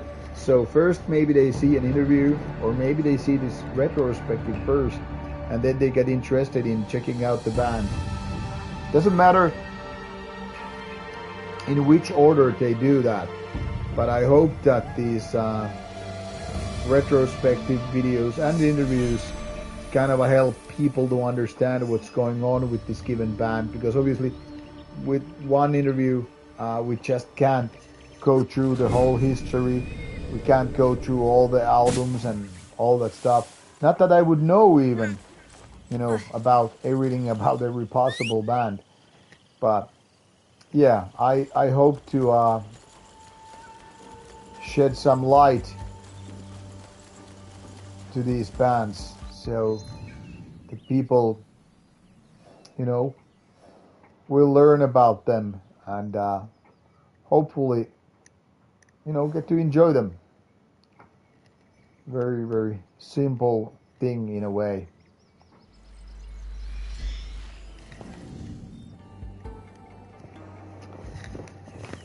And of course, there's always something interesting for me. Sometimes I'm revisiting some albums that I haven't been listening for a long time, or missed some albums altogether. So for me, it's also about. Particularly important for bands that are not on streaming platforms, underground. Yeah, Rich, very much so. But even bands that are on streaming, it's so easy to miss a lot of bands because nowadays there are like millions and millions of albums out there. There's so many bands that nobody has ever heard of, or most people have ever heard of. I mean, I still find a lot of bands, like new bands I have never heard of, just because I do these reviews. So for me, it's as much a kind of a learning process as it is for the next guy. So that's why it is. That's part of the charm doing the reviews. I always end up finding new bands week after week, month after month, year after year. So um, basically, that's very fascinating for me as well. I mean, I don't expect at this age, with this experience and all, I don't expect to find new bands which would, give me the same feeling as for the first time I heard Metallica or Slayer or Darkthrone or Burzum or whatever, because I don't think it's just realistic anymore to find such bands that would, create such an impact. But that doesn't mean that they're not good bands, even if they cannot be these revolutionary names. So, yeah, indeed, going through review albums as such is always like very interesting. I still have this very childlike approach when I'm listening to some new band. It's almost like some kid opening Christmas presents, and I'm like still like, hey, what is this? This album cover is so cool, and this name gives me the excitement, and stuff like that.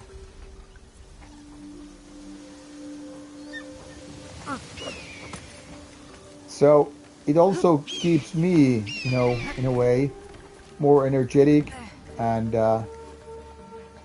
kind of a kid-like when I can be this old dude being interested in new music in the same way as it was when I was a teenager or my 20s or whatever.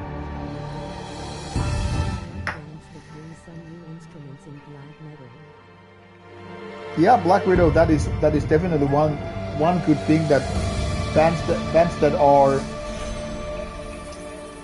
open for approaching new ideas, who are ready to explore new territories, so to speak. So that's definitely always interesting.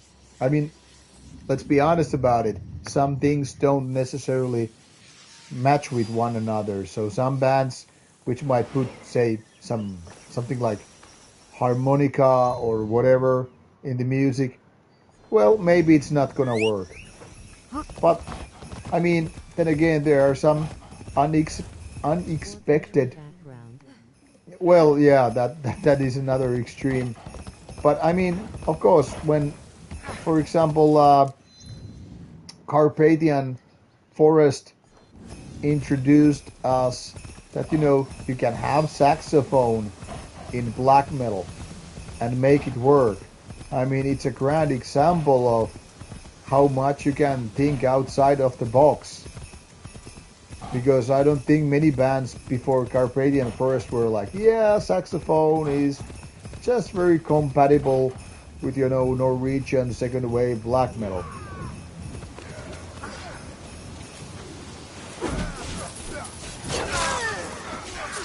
But more like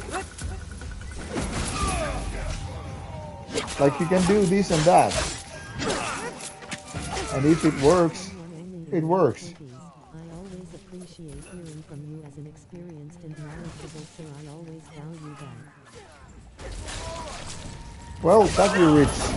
It's nice to hear that some of us older guys have something, I guess, inspirational or useful to tell. Because the thing is, I don't want nor need to be any kind of authority. The black metal sensei. Oh, that's very cute. You're now pushing all the right buttons.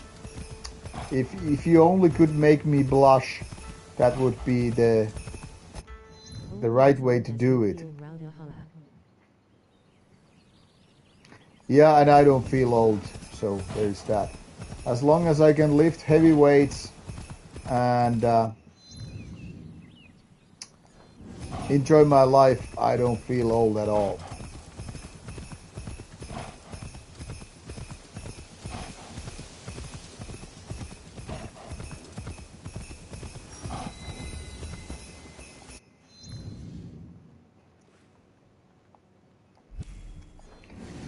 I think it's quite late, but I think I can do this fort and then hit the sack and continue the gaming tomorrow. Old as new smiling face. Yes, Black Widow, yeah. 捕まるわけにはいかん。逃がすでないぞ。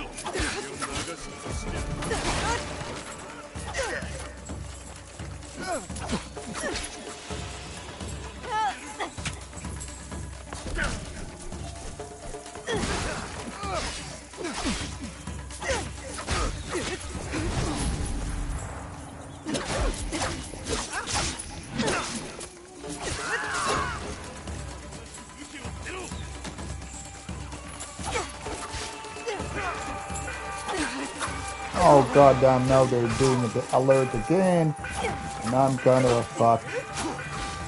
Even before I started. So maybe I will just load the game and save some time.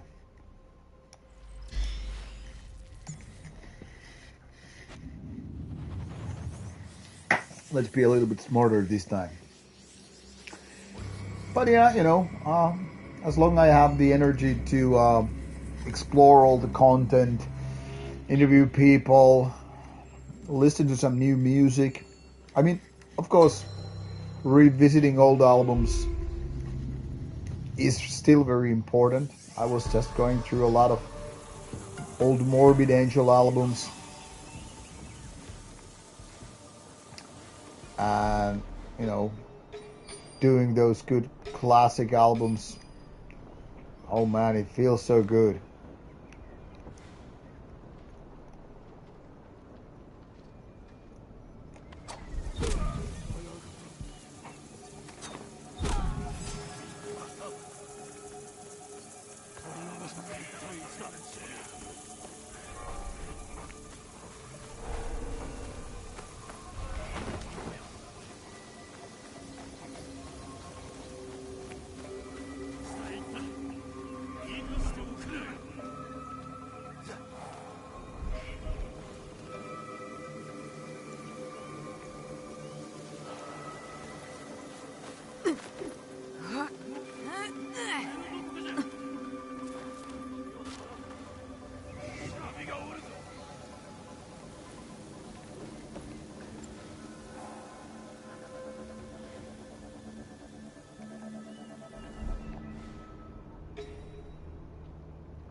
者か。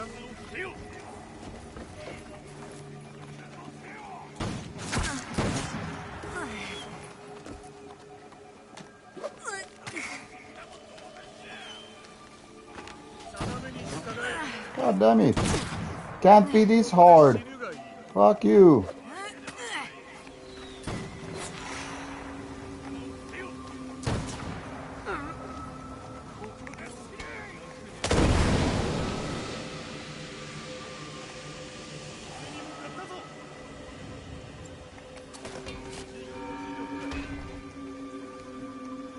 You can do it, smiling face.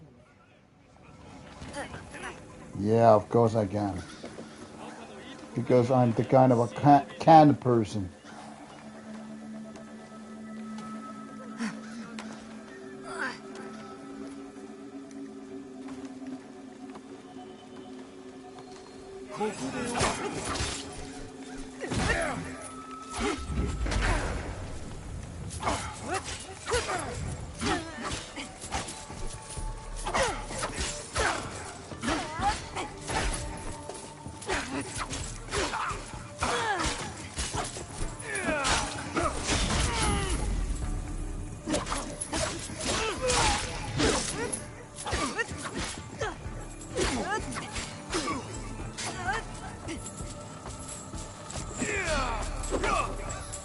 Hey, what is this?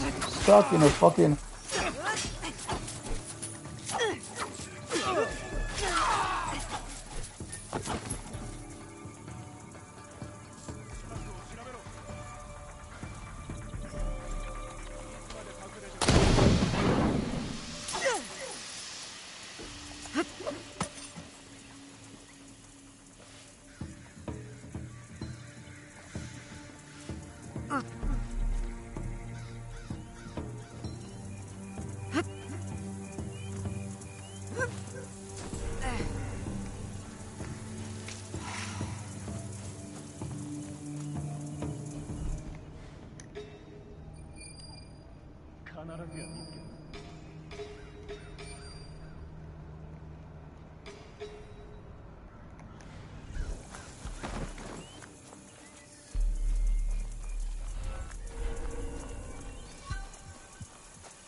I saw you picked up some more games today too. Yeah, I did. From the second-hand bookstore. It's not like I needed more games, but I was just trading off some CDs. I took them a while ago.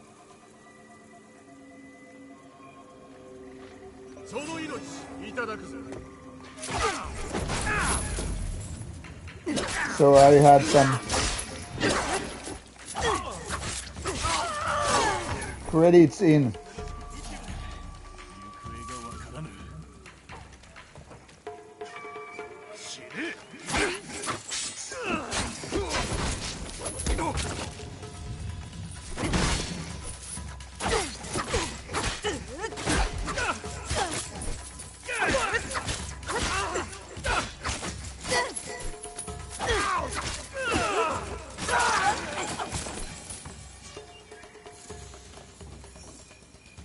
So I was like, why not to buy more games if they're good enough?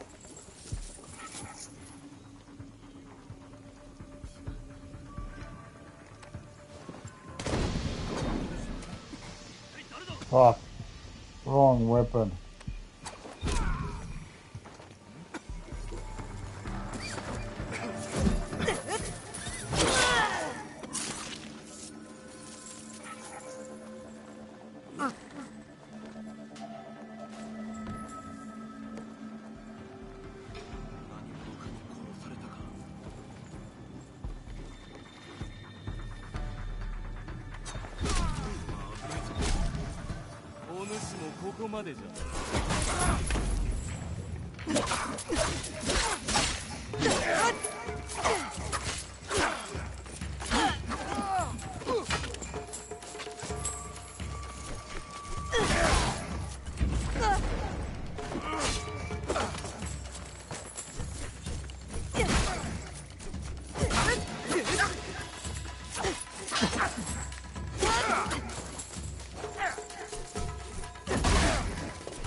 Come on!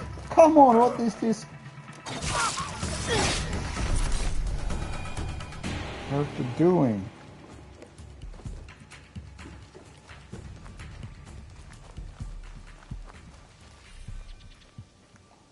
Goddamn door locked. So yeah, sometimes when you are not, you don't have to worry about, you know, whether your money is spent or not. Like in this case, I had already just traded in some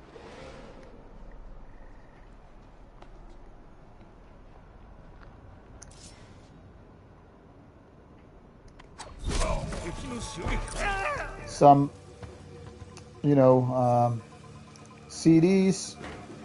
I didn't have to worry about if like my money was lost, so I could just, you know, buy some games and a couple of Manowar vinyl, just because, hey, you know, no money was needed.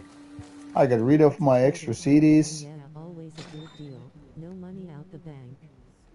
Yeah, exactly. I mean, none of those games would I have bought it without testing like that.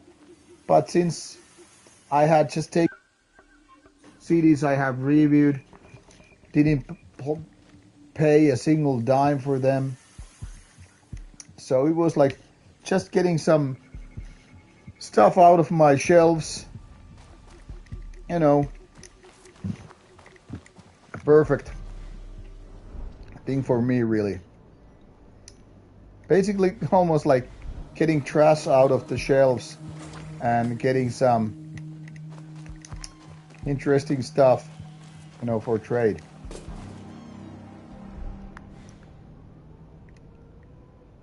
I'm not saying they were trash as such, but you know what I'm saying is they were not the kind of albums I would have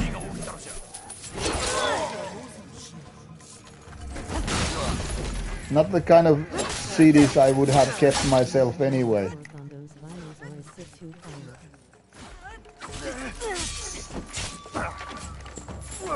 Yeah, that's true.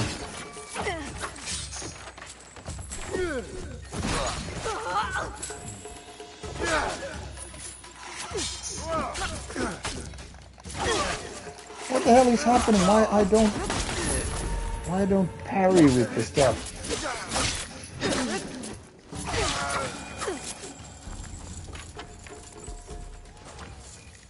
And Manowar is indeed one of my favorite heavy metal bands.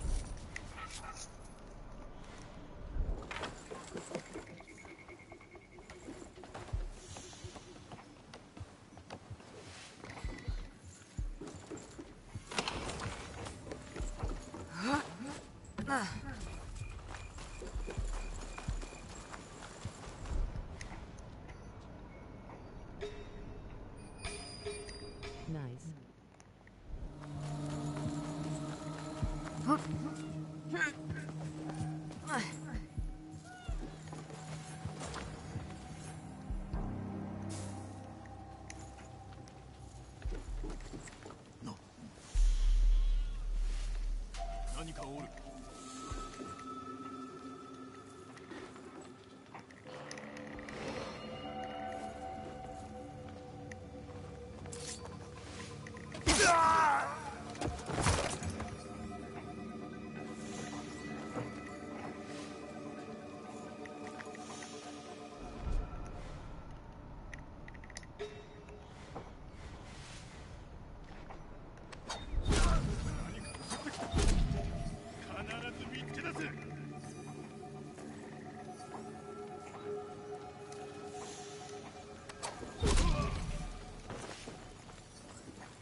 Try to take the last sips of the whiskey for tonight.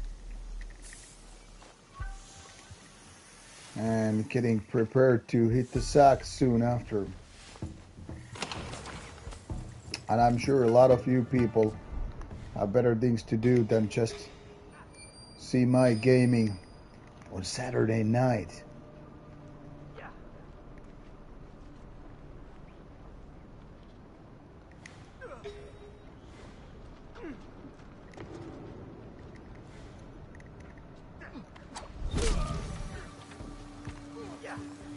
I have to go and catch some too.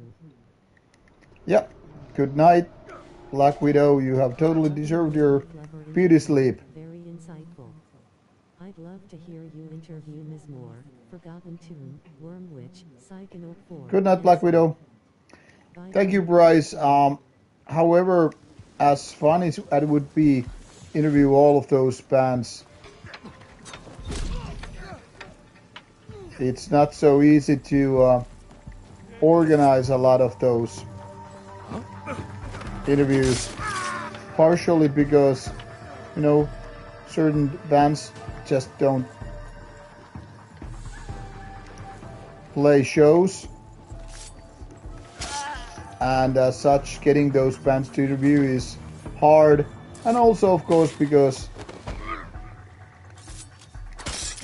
you know, traveling costs money. So just saying, if you want to help certain interviews to happen, consider becoming a Rauta supporter, but that's of course 100% voluntary thing to do.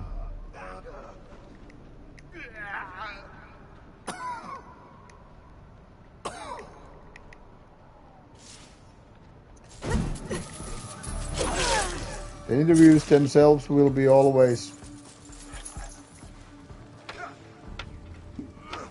That's fair and makes sense. I even enjoyed hearing your Zoom interview with Dotsret. You're a great interviewer. Thank you, Bryce. I don't, however, these days do any more Zoom interviews.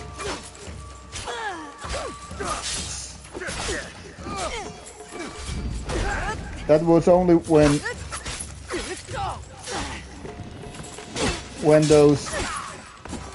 COVID pretty much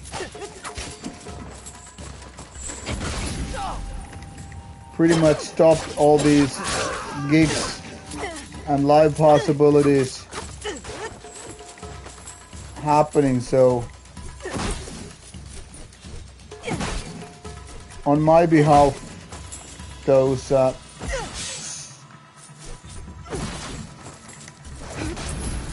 Zoom interviews are now over, unless I can really make it a special case. Because much like everything else in life, I believe that real life encounters are special. So like I always say, think about it like dating someone over Zoom versus, you know, dating someone real life. To me, those interviews are much the same. I mean, obviously I don't mean they're romantic encounters, but the idea is still the same. You know, people in real life versus on the other side of screen.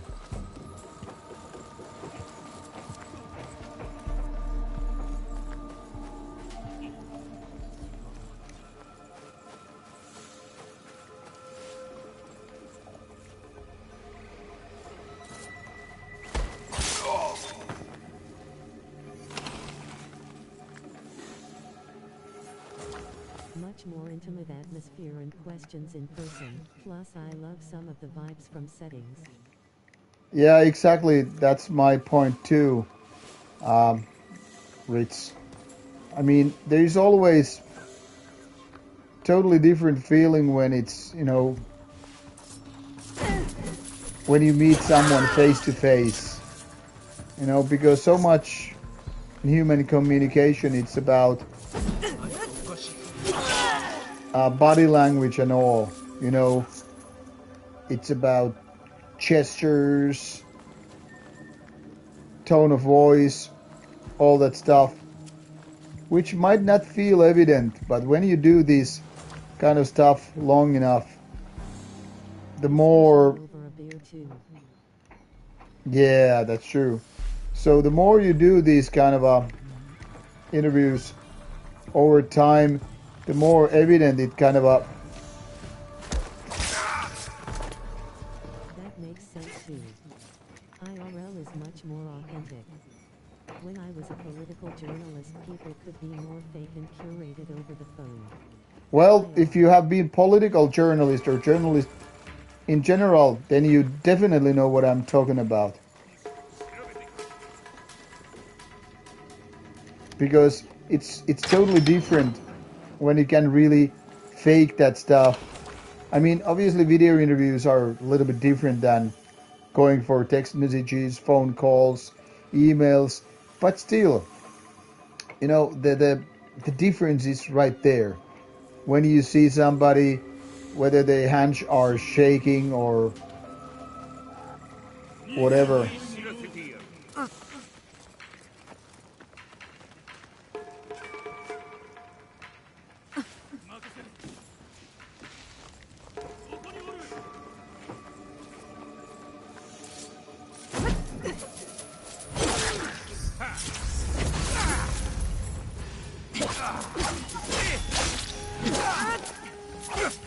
So while the questions might be very similar face to face or over Zoom, I still think, you know, it isn't the same.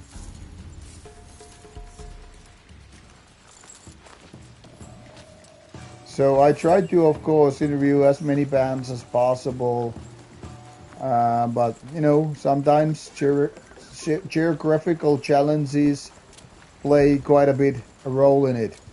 But yeah, it's better when you have the time to do the interview over a beer. There is no time limit as such. Like with the Life Lover thing, I mean, the only problem we had basically, it wasn't the park where people were walking around, but it was the very thing that I realized they have a warm up coming for the show, so we would not have endless amount of time. And when I was not, you know, looking at the clock, I wasn't really like checking out how the time goes. I had to just keep it in my mind also, while at the same time being focused on the interview, you know, so that we don't run out of time, you know. So those kind of things, you know, suck when you have to focus on two different things at the same time.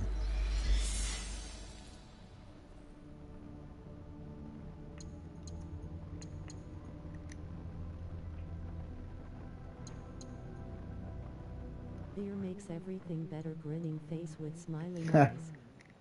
You're right about that, Thea. You and me, we have had some drinks.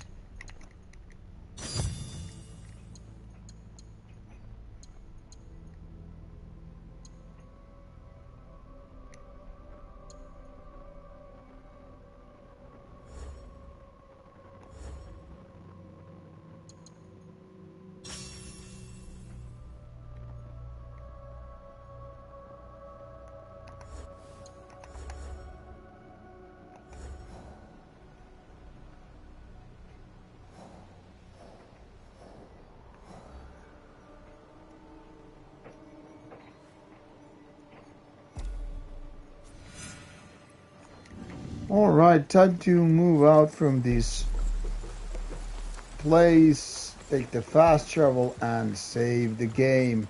As much as once again it would have been to talk with you guys, game through night and all, I still have some errands to do tomorrow.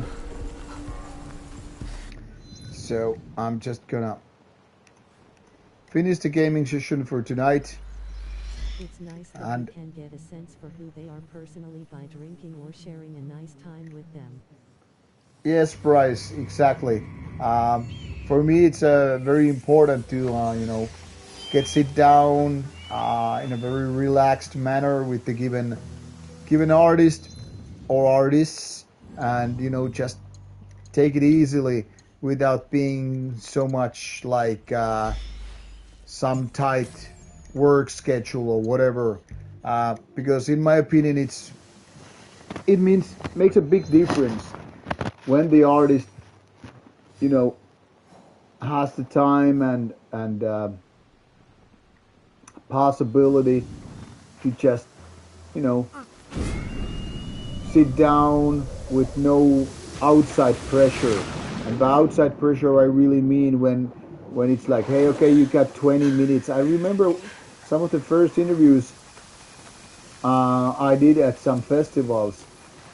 I might just get something like 15 minutes, 20 minutes slot, and you know, then you might be like running with the clock all those interviews, and there is no such thing when doing that, as in, hey, sit down with the artist, let's just talk kind of a casually, keeping the whole thing organic and all.